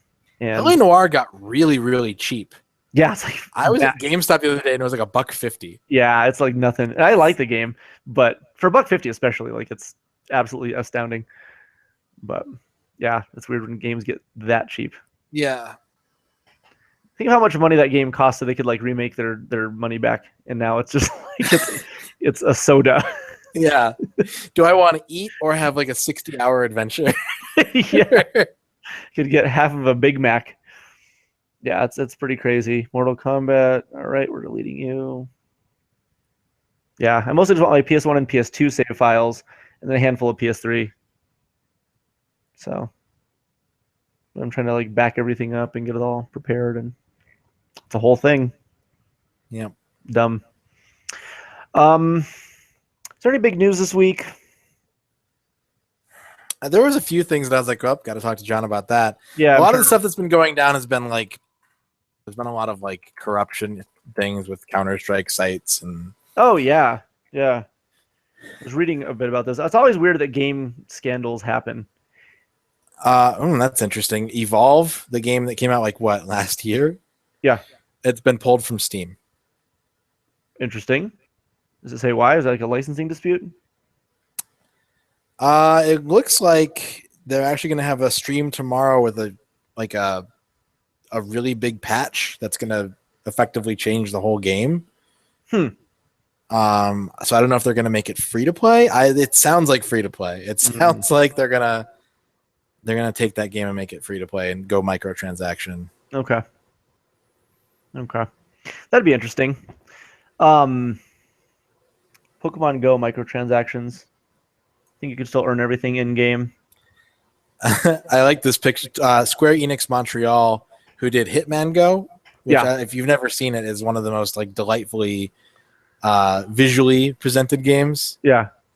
They made a mock-up of Pokemon Go on the Hitman Go engine. He's assassinate Pokemon. It's just like the tiny board game with like plastic figures, and there's a Snorlax behind a wall. Yeah. Okay. I like when companies can do silly, fun, stupid shit. Yeah. That's important. A good sense of humor goes a long way. I think that's actually, God, I don't like thinking about the days of Konami that once were, because a lot of their games were so coated in weird humor.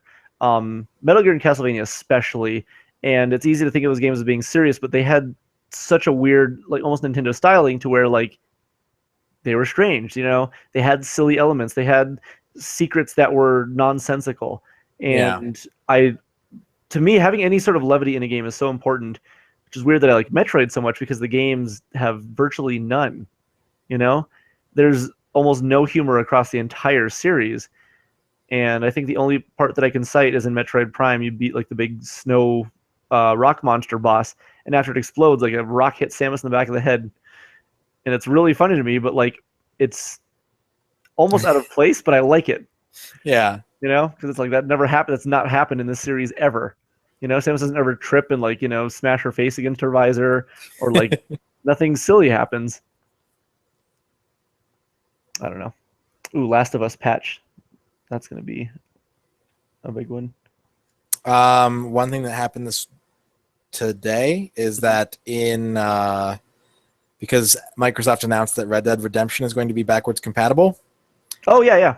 The game has shot up in Amazon's video games bestsellers from 1,544 to number 26. Damn. Okay. So they're going to be selling a lot of copies of that. Yeah. Holy smokes. And that is for the game of the year. The regular non-game of the year edition has jumped from 690 to number 55. Wow. So people are jumping on. They know that they missed Red Dead Redemption, and they want to make sure that they can play it as soon as compatibility for that drops. Mm-hmm. I think we have the game for like $5 if you're interested and you need a copy. I'm kind of interested, but yeah. This is one of my personal. I don't like favorites. Westerns. Yeah, it's weird because like I don't dislike westerns. I just don't see enough western stuff to like think about it. And this game made me interested in westerns simply because as I'm playing, I was like, "Damn, this is New Mexico!" Like they nailed the aesthetics so much harder than anything in that game that I was like, "This is what it's like walking around the Albuquerque, not the Albuquerque desert, but like the between like Santa Fe or Arizona or Texas. Like it's very much like." The colors and the rocks and the cacti and like everything they have around it felt authentic. It felt accurate. It felt like, hey, back in 1906, this is what this area that I'm in was like. This was it. There was a town with 6 buildings, and then 2 miles in the north was a town with 2 buildings. And I liked that because it felt so sparse, but they made the game feel full because they had a lot of like landmarks and hidden stuff. So even though you're traveling across the desert and there's nothing there, there's still like Devil's Eye Rock or like the cliffs of whatever. And so it still felt like there's kind of like a charm in having to navigate things so directly. You could fast travel in the game, but I actually found it was more beneficial to get used to like the actual landscape and say, well, north is that way because the sun's going and down and doing this, so I got to head over there to find this little outpost. Yeah. And something about being so rustic and primitive was really fun to me. And I don't know if I ever told you about what they did with like the Undead Nightmare. I've heard of it, but I haven't. The game is like suddenly you wake up and everything's zombies, and whatever zombie trend. Like I don't really care for zombies, but it's funny because we look at zombies and we go, oh, I've watched spooky movies, I know the lore. Get a golf club and a shotgun and you're fine. But like these guys didn't know that. They're a bunch of stupid like hicks from 100 years ago, and they just think, what's wrong with that guy? And there's monsters and zombies and like the 4 horses of the apocalypse are actually running around, and they have different abilities, and they're trying to make sense of this, but they don't know monsters. They don't understand fictional monster lore. So when these things are happening, they're trying to make sense of it in a totally different way, and it's kind of cool how it's approached, just because it's literally not part of their world. Yeah. So yeah, kind of neat. I have a couple more pieces of news we can go over, and then we can figure out where to go from there if we want to wrap it up for the night or what have you. Bullshit. Fucking party and bullshit. Yes, that's all I'm going to do is I'm going to go party and eat some bullshit. There was a report that came out a couple of days ago that they were working on a Roman Call of Duty game. I heard that, and I was instantly so much more interested in that than I have ever been in a in a Call of Duty. Yeah. Would you play that? I don't know, actually, because I have a background in playing Call of Duty games where I played a handful of them a lot. Okay. Particularly the Modern Warfare series. And I played them both single and multiplayer. And I've also played games like Chivalry, Medieval Warfare, and War of the Roses, and these sort of medieval style combat games. Okay. And granted, those are like hardcore, well, not Chivalry, but like games like Mount and Blade, which are very, very like, I have a friend who played Mount and Blade, and he said that the best way to play that game, and he actually showed me once him playing it this way, is you would get a bunch of people together and you would agree to do line battles. Because warfare in those times it was not guerrilla warfare. It was not crazy in the 16th and 17th century. You would take your 2 armies, you would line them up facing each other like a game of Red Rover, and you would take shots. And because the weaponry was so inaccurate, it was like a feasible way to conduct warfare. And so they would get 128 people or whatever on the server in 2 armies of 64, and they would line up, and one person would be the general on each side, calling when to fire, when to reload, and do all that stuff. And that's what he really enjoyed because he's a history buff. I don't really like those kinds of games. I don't like running around in a first-person shooter engine swinging a sword. Like Sure. People talk about playing Halo 2 swords only or stuff like that, and it's not entertaining to me to do that. What about like GoldenEye, like karate chops? We would do License to Kill slappers only, but it was more silly than gratifying, right? That's it was true, something. yeah. It's something you did after like 50 games of GoldenEye, where you're like, all right, let's change it up. Break up the tension, yeah. But Okay. so I think it's an interesting idea. I think, especially because I think at the time it was being considered, it was kind Call of Duty had kind of gotten into a bit of a rut. Not to say that it's out of a rut. Infinite Warfare looks significantly different. Yeah. But I feel like whenever Call of Duty gets in a rut, they kind of throw a couple wacky ideas at the board and see what happens. But yeah, it's an interesting thought. I wouldn't have played it, but that's an interesting idea. And then the other thing that I have is Rare is running. I'm sorry, not Rare. Iron Galaxy is running a survey right now asking players which characters they play and enjoy the most. Mm-hmm. And some of them are, would you enjoy playing these characters? So it's sort of like a tease at characters that they may consider putting into the game. That's right. Yeah. So we have options such as a Shadow Orchid, a Cinder who is not on fire. Like, is he just the dude? Yeah, he's the dude. The guy who, like, before he went to, like, super prison or whatever? Yep. Okay. Something called a Broccoli Man version of Aganos. Okay. I don't know what that means. Yeah, I don't understand, but I like it. They have some, like, basic, like, a Magic Archer, a Jin, a Wendigo, something based off Lovecraft. They've got Eagle, who would be Chief Thunder's younger brother. Idol from KI1, the boss from KI1. I want Idol. Joanna Dark. I want Joanna Dark. A Brute from Halo. I want Daniel Carrington. Ooh. He just Hello, Joanna. Yeah, got a big stomach. Yeah. All right. Who'd you say? A Brute? A Brute from Halo. Okay. An unnamed agent from Crackdown. Interesting. Okay. And then they have a write-in option so people can put Zitz or Digger T-Rock or whatever. Yeah, or the snakes from Snake Rattle and Roll. Yeah. What are their names? They have Rattle names. and Roll. Is it actually Rattle and Roll? Yeah, it is. Okay, well, that makes sense.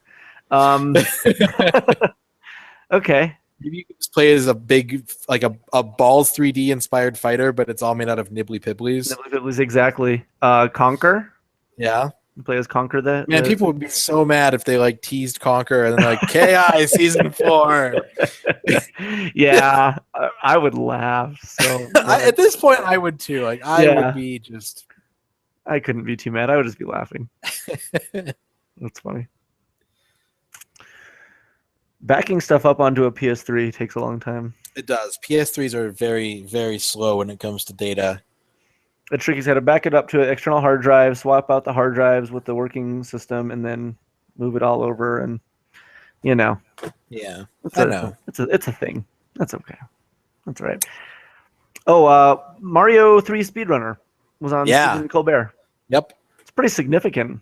It is. And Evo, the top 8 for Street Fighter V, is going to be on ESPN2 next week. That is insanity. Oh, there was a question earlier actually regarding are we going to be watching Evo and you're excited? And here's my thing about Evo. So I don't play games competitively anymore. I used to do Smash Brothers to an extent, but I wasn't even like that gung-ho, but I was still kind of involved in our scene.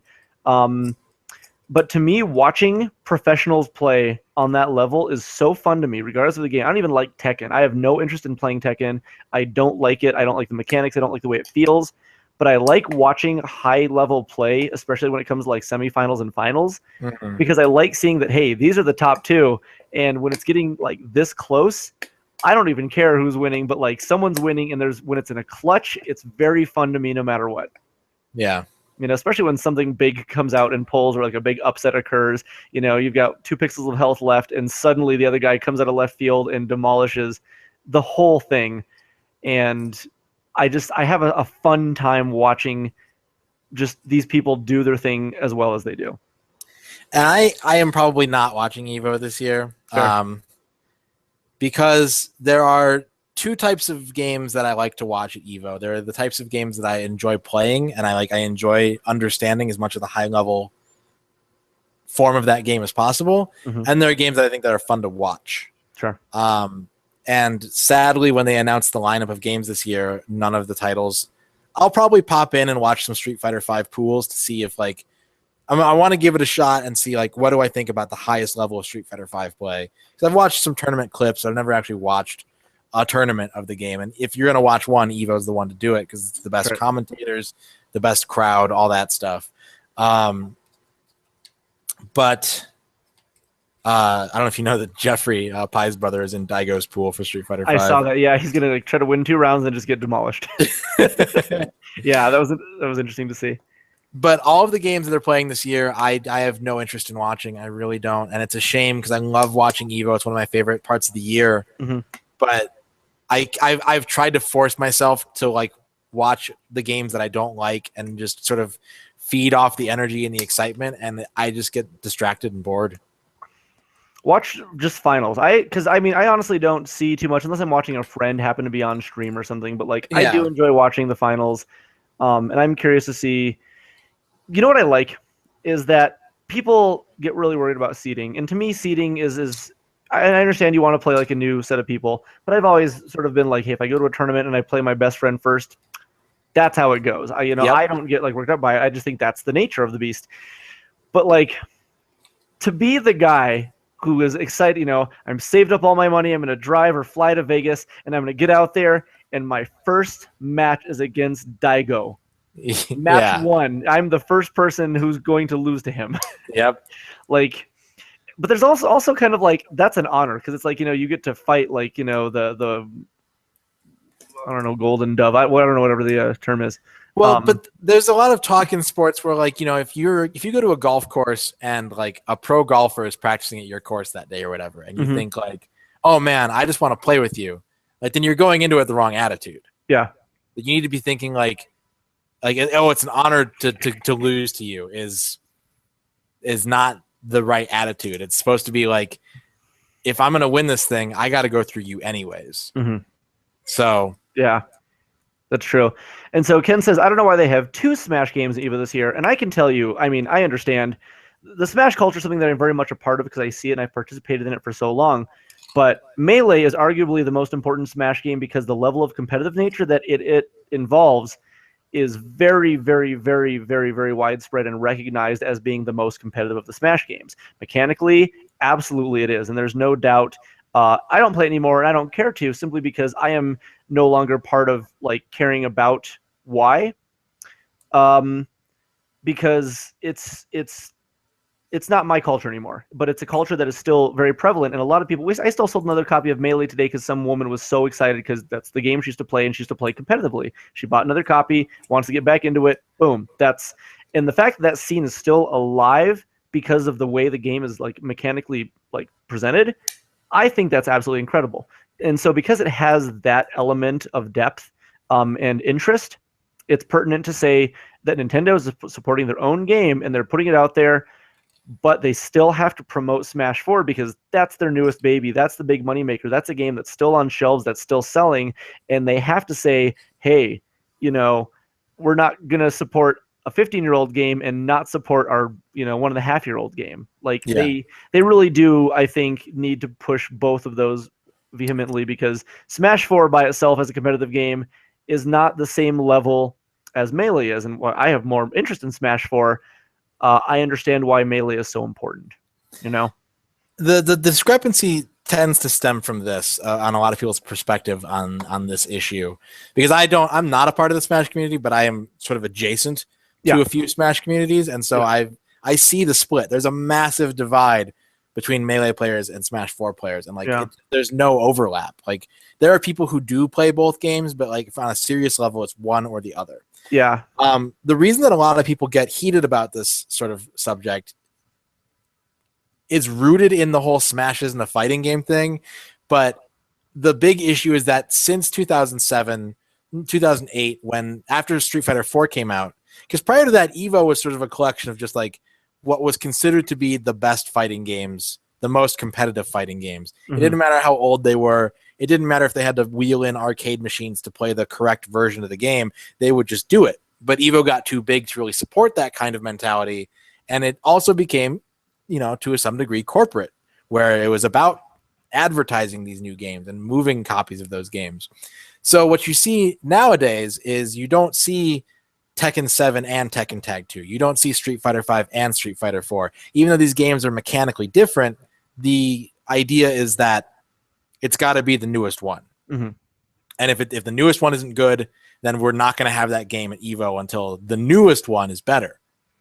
Right. And Smash gets sort of like special treatment because the games are significantly more different and the communities are significantly more different, that there's 2 Smash games. Yeah. So I think because Smash Melee still has like an unbelievably large competitive community. I mean, it's still like a fraction of you know, I don't even know. No, it's big. I mean, it's still a big community. People are still so adamant. the player pools for both games are nearly identical at EVO this year. Yeah, they're large. There is a lot of Smash players for both games. It's very interesting. It's crazy that Melee is still so popular after all this time. Yeah. And obviously, you know, PM would be choice if possible, but given that that's never going to happen, legal mess, you know, out the wazoo, no, Nintendo's never going to sanction it. That can't be the thing. Otherwise, you know, PM I think would be a much more interesting and much more fun choice, because Melee to me is still sort of like, it's, you know, the 5 characters who play, and it's the thousands of people who play those 5 characters. Yeah.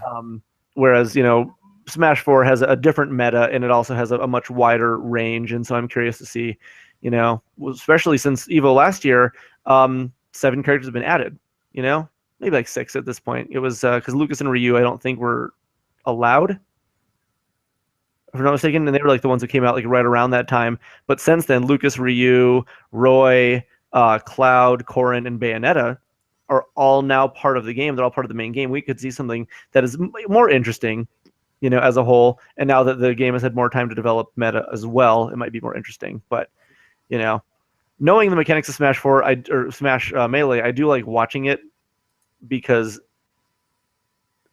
the things that have to happen with those fingers do impress the shit out of me. Yeah. I just don't care. It seems like such a waste, though. Like, I've seen so many people be like, I have to retire from Smash because the game gave me carpal tunnel. Like, yeah, yeah. Maybe I jumped the ship just in time to like not destroy my own hands. That's fair. It worries me. It really, like, I when seeing speedrunners and seeing, and it doesn't really happen. Like, there are a couple players. Ultra David doesn't compete in Street Fighter anymore, but that's because he has like a degenerative muscle condition, so he can't like execute on the level he wants to. It's not like the game ruined him. It was just that his body wasn't cut out for it anymore. Whereas I've seen like Zelda speedrunners and Smash players, and there's like, these don't work anymore. And it's like, God, like, it's the same as football. You're right. People get concussions, and like, that's the end of their career. If they get hit on the head again, they're going to die. Yeah. But like, they're not earning $12 million. That's also a very good point. There's a different sort of retirement fund that's being built. Yeah, you know, make a smart decision. And I'm not just saying this because I'm not a Smash player, but if you're gonna get into Smash, like, know the risks. Yeah, that's very true. That game is taxing on the entire hand in a very different way. You know, it's not a fight stick game. It's not, you know, doing that. Yeah. It's literally like everything here is in motion. Oh, so maybe that's why I'm getting too old to like want to do that anymore. So I'll just play Donkey Kong Country and be like, yeah, that was good. You know. So have you been watching any of the awesome games done quick, or just games done quick, or whatever? Not in the past day or so, but yeah, I watched the first couple days as much as I was awake. Basically, I had a tab open running them. Didn't really see a whole lot that was impressing me. The Blind Symphony of the Night run was very good. There was a Goonies 2 race that was on at 6 a.m. that I caught. I missed it. Yeah, I was like, all right, I'm gonna go to bed. I finished my work for the day. It's late, and then they're like, coming up next, Goonies 2, and I was like, it's only gonna take 20 minutes. All right, fine, I'm gonna watch Goonies 2. Might as well. And Ken mentions that Narcissa Wright ruined her hands playing Ocarina of Time, which, yeah, I mean, that's what's gonna happen. I'm surprised I don't have carpal tunnel yet either, you know, and I feel very fortunate that everything. Yeah, I agree. I feel like my body should not function, but like, I don't need glasses. I don't have carpal tunnel. I don't like, I'm overweight, but like, that's, I could fix that. Yeah. And I have done nothing but like stare at screens in the dark and use controllers or keyboards like my whole life, like several hours a day. I never went through like a phase where I was just like, all right, it's just baseball from here on out. Like, it's always been this. Yeah. And I feel so blessed and fortunate that that's not the case. And I really hope that it doesn't become the case at some point. Right. Have you ever thought about what your contingency plan would be? Like, if you couldn't play games anymore, how would you still engage yourself with games? Mobile apps, I guess. Just, you know, just move my finger across the screen slowly and be like, oh, like, it'd be like, I feel like Muhammad Ali. just playing on my phone. I don't know. Like I have thought about it before, and I think I would feel more upset if I couldn't use it for things like music or art. You know, the game thing is something that I could find a way to still enjoy games, but to be a practitioner of any of like those other things would be really difficult. And because if I didn't have games, I'd just be drawing all the time. I'd be doing art stuff all the time. And if those things got taken away from me, I think that'd actually be a bigger problem. So if I develop carpal tunnel and like I can't do any of this stuff, I guess I would just work at the store a lot more. So you're like, that's fine. I'm opening and close every day. I got every day. It doesn't matter anymore. And Ken also mentioned that any missed runs are on YouTube as they're being archived extremely quickly. Yes, they are. Which makes sense. You know, these people are on top of that very well. I missed part of the Symphony of the Night because it was on while I was at the shop, and I think at one point he got into like the library and was he got stuck. Yeah, I saw that. He had to reset, didn't he? A few times. Okay. What ended up happening was he we had the volume off, so yeah, I want to know. He was doing the item duplicator glitch, which if you're not aware of how it works, you basically need to, if you have the fairy familiar on, you're allowed to pause during the library buy sell menu, which normally you're not. And so what you do is you open up the sell gem menu and you highlight one of the gems, and then you pause and then you equip that gem, so that technically you don't have any of them, but the shop still has the option to sell it highlighted because the menu's already been generated. Sure. And by selling, it's like a typical RPG item duplicator glitch where by selling one when you have 0, it subtracts and creates 99 or 255 because that's the next number down on the chart by flipping it. Yeah. And he kind of got lost inside of his own menu. He made a mistake the first time, and he was not allowing anyone to help him for a long time. So like he was baffled as to what was happening, and then he kind of got in his own head and was like, okay, well, since that didn't work, it must be this. And he ended up like in the bestiary for 5 minutes, like thinking that he was equipping stuff. I saw that and I was like, oh dear, like this is going to be a problem. Yeah. So he finally had them kind of explain what was going on step by step. Oh, no, the real thing that happened, and I don't know how true this is, I forgot that this happened, is that you can go from the top of the menu to the bottom of the menu by pulling, I think, L2. And it wasn't doing that anymore. It was still pulling up the map, but it wouldn't go through the menu. And so he was pushing it, and it wouldn't go where he thought it was going, and so that's what messed him up. Okay. I wondered about this because when it comes to collecting items in Symphony of the Night, the problem with the RNG is that like you might get like an extra sword or an extra potion or an extra whatever, and if you go into this menu, like how much does that mess things up? He accounted for it. He knew where he was at all times because he was also playing with luck mode on in order to do the death skip. Okay. So the drop rate was really high. Oh, wow. He accounted for it in his run by knowing where he was and what monsters dropped what. So whenever he heard the little like slightly higher pitched ding that meant he picked up an item, he would go into his menu and move that item down like 4 slots so it would effectively be out of the way for the items he did need to be in the slots where they were.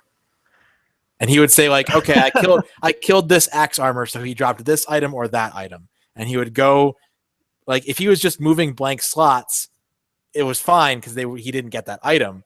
But if he would just be like, okay, well, if it's this, it's going to go here. And then he would back out and go to a different menu and go, if it was this, it's going to go here. And then he would go back to playing the game. That is incredible. And Ken mentioned that, by the way, yeah, I mean, if we didn't clarify, it was blindfolded. This guy was playing the game without being able to see anything.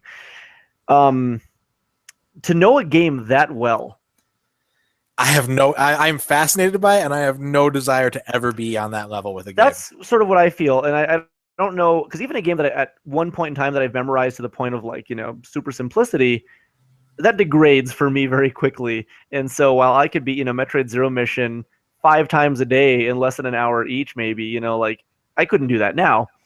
But to know even that level of nuance is like, I couldn't tell you exactly how many hits something would take, but these guys probably have to account for that. Yep. Or, the exact timing of certain jumps or, and visually, sure, but I could never, there's no game I could play blindfolded at this point. I don't believe that there's a single one. I could have a general idea, but wouldn't happen. I was on stream a couple nights ago. I was playing GoldenEye, and someone joked about doing a blindfolded run. And so I put it on the dam on Agent, and I turned around in my chair so that I couldn't see the screen. Yeah. And in my head, I'm visualizing the whole level. Yeah. And I was like, okay, I'm gonna go this direction, and then I'm gonna go through this tunnel, and then I'm gonna get to the door, and I'm like, oh, it's gonna be really hard to find the switch to let the truck through. And I spent like 5 minutes, and I was like, all right, where the hell am I? And I turned around, and I had just like turned left from the start and walked into a wall and never moved from that point. That sounds about right. That's what I'd be afraid of. Is like it's like the feeling of like you're trying to type something and your hands are just one set of keys over, and everything's a mess. Like your home keys, if they're jacked, like nothing correct will occur. Yep. So yeah, I kind of like that idea. Or at the beginning of Super Mario Brothers 1, the attract mode. Yep. It's basically the exact same like pattern that Mario's trying to move in, except for there's some small variation that causes him to die. Like if you watch it, like basically he's trying to do the same thing on both of the attractions, but one of them just like goes wrong. Mm-hmm. I don't know if I ever told you about this. I've never had this happen on a cartridge-based game before in my life. But one day we put Turok 1 in at the shop over at the East store. Like this is like 2008 or 2009. Like when Dave and I were very first fresh owners. And we put Turok 1 in, and it loaded the game in attract mode. But for some reason, it lowered the first-person point of view down.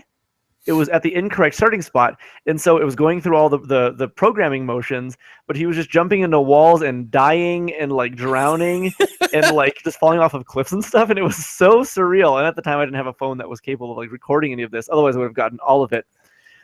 But it was weird because in the demo he would die and then resurrect and go, I am Turok, and then keep running around. But by that point the spawn point had reset, but the motions were still going, so it was extra incorrect after that.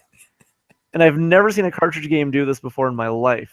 Super strange. I know that the N64 is actually more susceptible to that than other systems because of the flash memory. Hence, people who corrupt the game by sort of like wiggling it up a little bit, and then like crazy shit happens. Yeah, so that's probably what happened. Yeah, very well could have been. I want to try that again. It was fun. Yeah, but very well. Yeah, and Ken agrees that it probably wasn't all the way in there. And to me, it probably because I've stuck it in like a game, and in all my years of doing that, that's never happened to me. So I just maybe assumed that it was in 100% and one of the teeth was slightly off. Who knows? But I like that. I like watching folly. I like watching computer folly. Yeah. Is it really the computer's fault though? No, because the computer would have inserted the cart all the way. That's true. Computers. Although there was a video of a robot recently that's like trying to like turn like a pressure valve. Oh yeah. And it aligns itself too far to the left, and so it just like moves its arms in air and then like keels over because it's not like using the valve as a counterbalance. Yeah. So it's using the same amount of muscle, and then it just like forks too far to the left and falls down. I like this technology. I like watching the one that like trots around and tries to go into the kitchen and clean like dishes. Yeah, and they put banana peels on the ground. It's beautiful to watch it fall over because it doesn't know. It's not accounting for that. Yeah, all it can do is get up and go, I have no idea why that happened. Yeah, that's what I was doing. What a great attitude. Yeah, I know. They're very determined. Because like when I break a cup, it's always on accident. I never like smashed it on the ground. Yeah. But like breaking a dish is one of the most shameful things I can ever do, where I'm just like, sucks. I ruined it. Like, yeah, it's something you can buy 10 of for like not a lot of money. Yeah. But I drop a plate and I'm just like, idiot. It feels bad. Yeah. Because right then there you have less utensil, around the house. I think that's probably like a holdover from being a kid. 'Cause when you're a kid, you're gonna break something. Like your motor skills aren't that good. Things are way bigger than your hands. Yeah. And you're careless and like bouncing around, and you break a dish and your parents are gonna yell at you. Yeah. Because they have to get your dish, they have to clean it up. Mm-hmm. So this is a weird like this psychological holdover you get no closure on. It's a really weird side story, but this actually came up in the Blue Lady podcast last night.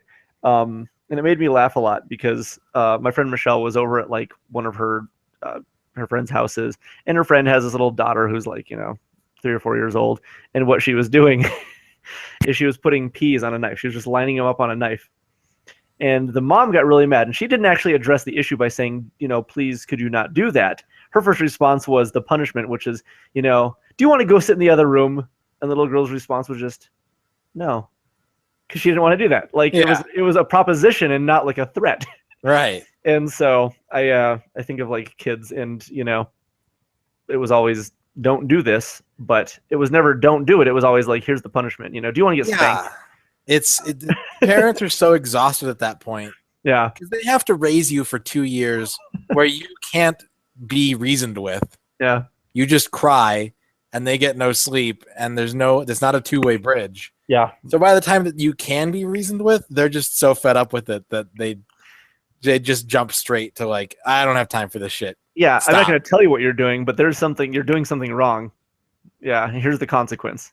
Do you want to be spanked? No.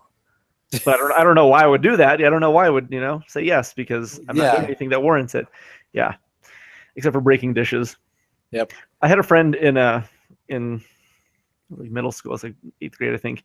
And I went to the Albuquerque Academy, and it was a little bit of a ritzy school, whatever. But like the cafeteria, like the lunches were like actually lunches, and you sat down at the table and you got plates and you got cups and you had like a salad bar, and it was like, Jesus Christ, guys. But anyway, I had a friend named Daniel, and this guy, he used to like pour Mountain Dew and put beeswax in his hair to make himself dreads, and he would put like Coke tabs like in the hair, and he would like shake his head over the desk and make dandruff fall out during class and get in trouble. He had a black eye once, and he told from playing soccer like after school, and he told the teacher that he was at home and his dad was making him hold the antenna on the TV, and he messed up holding it, so his dad punched him, which didn't happen, but that's what he told the teacher. But anyway, one day, and this is right before school picture day, he actually had shaved his eyebrows, so he looked like a porcelain doll. He already had rosy cheeks. He was one of the most interesting, wonderful people I ever met. And he was picking up the tables, or not the tables. Wow, he was picking up the dishes for our group to go to the table. Because each sort of homeroom class had like a set of people that would go over to the tables. I would sit at, Miss Bernard's table, and I'd have like the 10 people. Those were our homeroom constituents. Yeah. So he grabbed like the big stack of plates, and he was walking over towards me. He just looked at me and he goes, "Should I?" And I was like, "I don't know. Like, you're going to get," and he just goes, it just releases a stack of like 10 plates silently and just everywhere. And it was just eyebrowless and rosy cheek and this big smile and these stupid dreads, and it was so magnificent. And he didn't get in trouble. He was just like, "I'm so sorry." He played the card, but it was beautiful to watch, because just watching somebody silently release a stack of plates was beautiful. I'm getting tired. Yeah, it's about that time. It's about that time. Yeah, I'm on a 4-day vacation right now. It started this evening. I've been working for like 12 or 13 days straight, and most of it was open to closes for the past like 7 days. I don't mind. I love doing it, but it still takes a toll, and I'm very tired, and I can't wait to sit down, kick off my shoes, play some games, take a bath, like just sleep in, just relax, just don't do anything for the next 4 days. I haven't had one of these for a while, so I'm just going to chill out, and I'm very excited to do that. Sounds good. So I will be streaming again after a few minutes of good. Yeah. Since my system is doing all the updating, I'm not going to be able to stream for a while because everything's all set up here. And I guess I could just unplug it and stream something else, but I'm not going to worry about it tonight. Yeah. I'll be streaming more as well now that I got the PS3 ready and hooked up to do PS1, PS2, PS3 games. Finally got the splitter, so I have the workaround. So now I can stream pretty much anything. And getting my little overlay, fixed and taken care of, and it should be much better and more exciting to look at. And good. We'll see how it goes. But follow me on Twitch at BirdGuess, and follow Michael Radon here at Mr. Radon, spelled Mr. out, Radon. not MR. Mister. I will be playing Streets of Rage in a few minutes. Good. The first one? Yeah. Good choice. I'm gonna go for both endings, which one of the bad ending requires 2 players. Oh. So one of the things that probably not tonight, but one of the things that I'm considering trying is trying to do it with a tank stick, playing 2 characters, one hand each. That'd be kind of cool. So we'll see how that actually works. I don't know if it's going to go well. I don't think it will, but Sure. I'm going to give it a couple tries. And if that doesn't work, then I'll hire someone. I'll have someone on to I'll hire a manservant to get good at Streets of Rage. Okay. And then you've got your show, which you do pretty much all the time. You're on Twitch pretty constantly. Yeah, at least like 5 days a week. So throw them up a subscription or a follow. Head on over and check that out. Yep. You can check us online at garetro.com, facebook.com/gamersanonymous. You can find us on Snapchat and Twitter and Instagram at GARetro. So there's a whole bunch of venues for you to find us and hang out and do things with us. We'll be starting a GA stream as well soon too, which will be us streaming from the shop, and sometimes we'll be playing horror games and sometimes we'll be playing just multiplayer group games, but it'll be store based. Or you can come down to the shop and you can plug something in and you can play and stream it off of our store stream. So like if you don't have Twitch or you don't have these things at home and you want to like just start messing around, well, on the dime of the store, we'll go ahead and do that for you, and you can bring stuff down and play some games.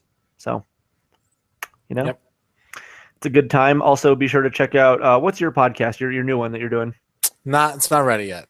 I know Mike, I teased it, but it is not. Yeah, we don't have any. I actually forgot about it. No! The past 2 weeks, like you said that, and I was like, Oh no! I'm waiting. Yeah, exactly. So that's still in the pipes. You've got the Blue Lady podcast, which is Tuesday nights at 9 p.m. with John and Michelle. Yep. You can catch us on Facebook at the Cyberzone, facebook.com/Cyberzone podcast. Mm-hmm. You can go to our other Facebook page, which is Super Gamers Anonymous. Mm-hmm. One for each store. Yep. And they'll post what they have in stock at either store, or you can send one of them a message and you'll get the answer for both stores, so it doesn't matter which one you send the message to. Either way. And yes.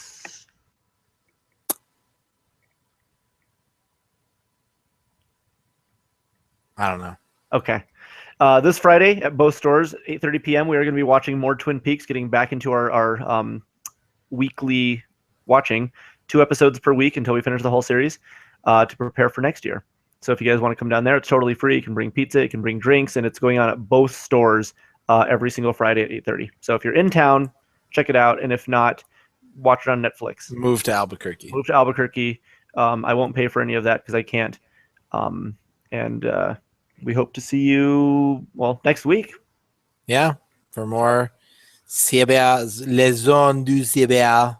I don't speak French, and I feel that's... I thought that was German. Oh, that was my new German. Yeah, it's perfect German, but it's weird French. Yeah. Okay. Good. So yeah, and if you guys ever, thank you guys, Ken and Chris for, anytime you contribute anything, you can talk to us, communicate. I know sometimes we get in the middle of like these big dialogues, but we'll try to make sure that we're addressing anything possible, any questions that come up, we'll try to do. And so thanks for your patience and thanks for your contributions, and we'll see you next week on Cyberzone.com. If I didn't have a tongue, that's how I would say it. Yeah. So I wouldn't talk a lot if I didn't have a tongue. Yeah. I was actually thinking we could practice doing an entire episode in ASL. Did we discuss this? I don't know sign language. I know couch and wolf. Yeah. And semen. Those are like the 3 words that I know. I actually learned couch and wolf from you. Oh, good. Okay. Yeah. Well, and I think that's all I know. I've met I've met a couple other words. I've learned a couple others, but I forgot them because they're not semen or wolf or couch. Understandable. So, okay. All right. Thanks, guys. We will talk to you soon. And until next week, be safe. Yep. Thank you.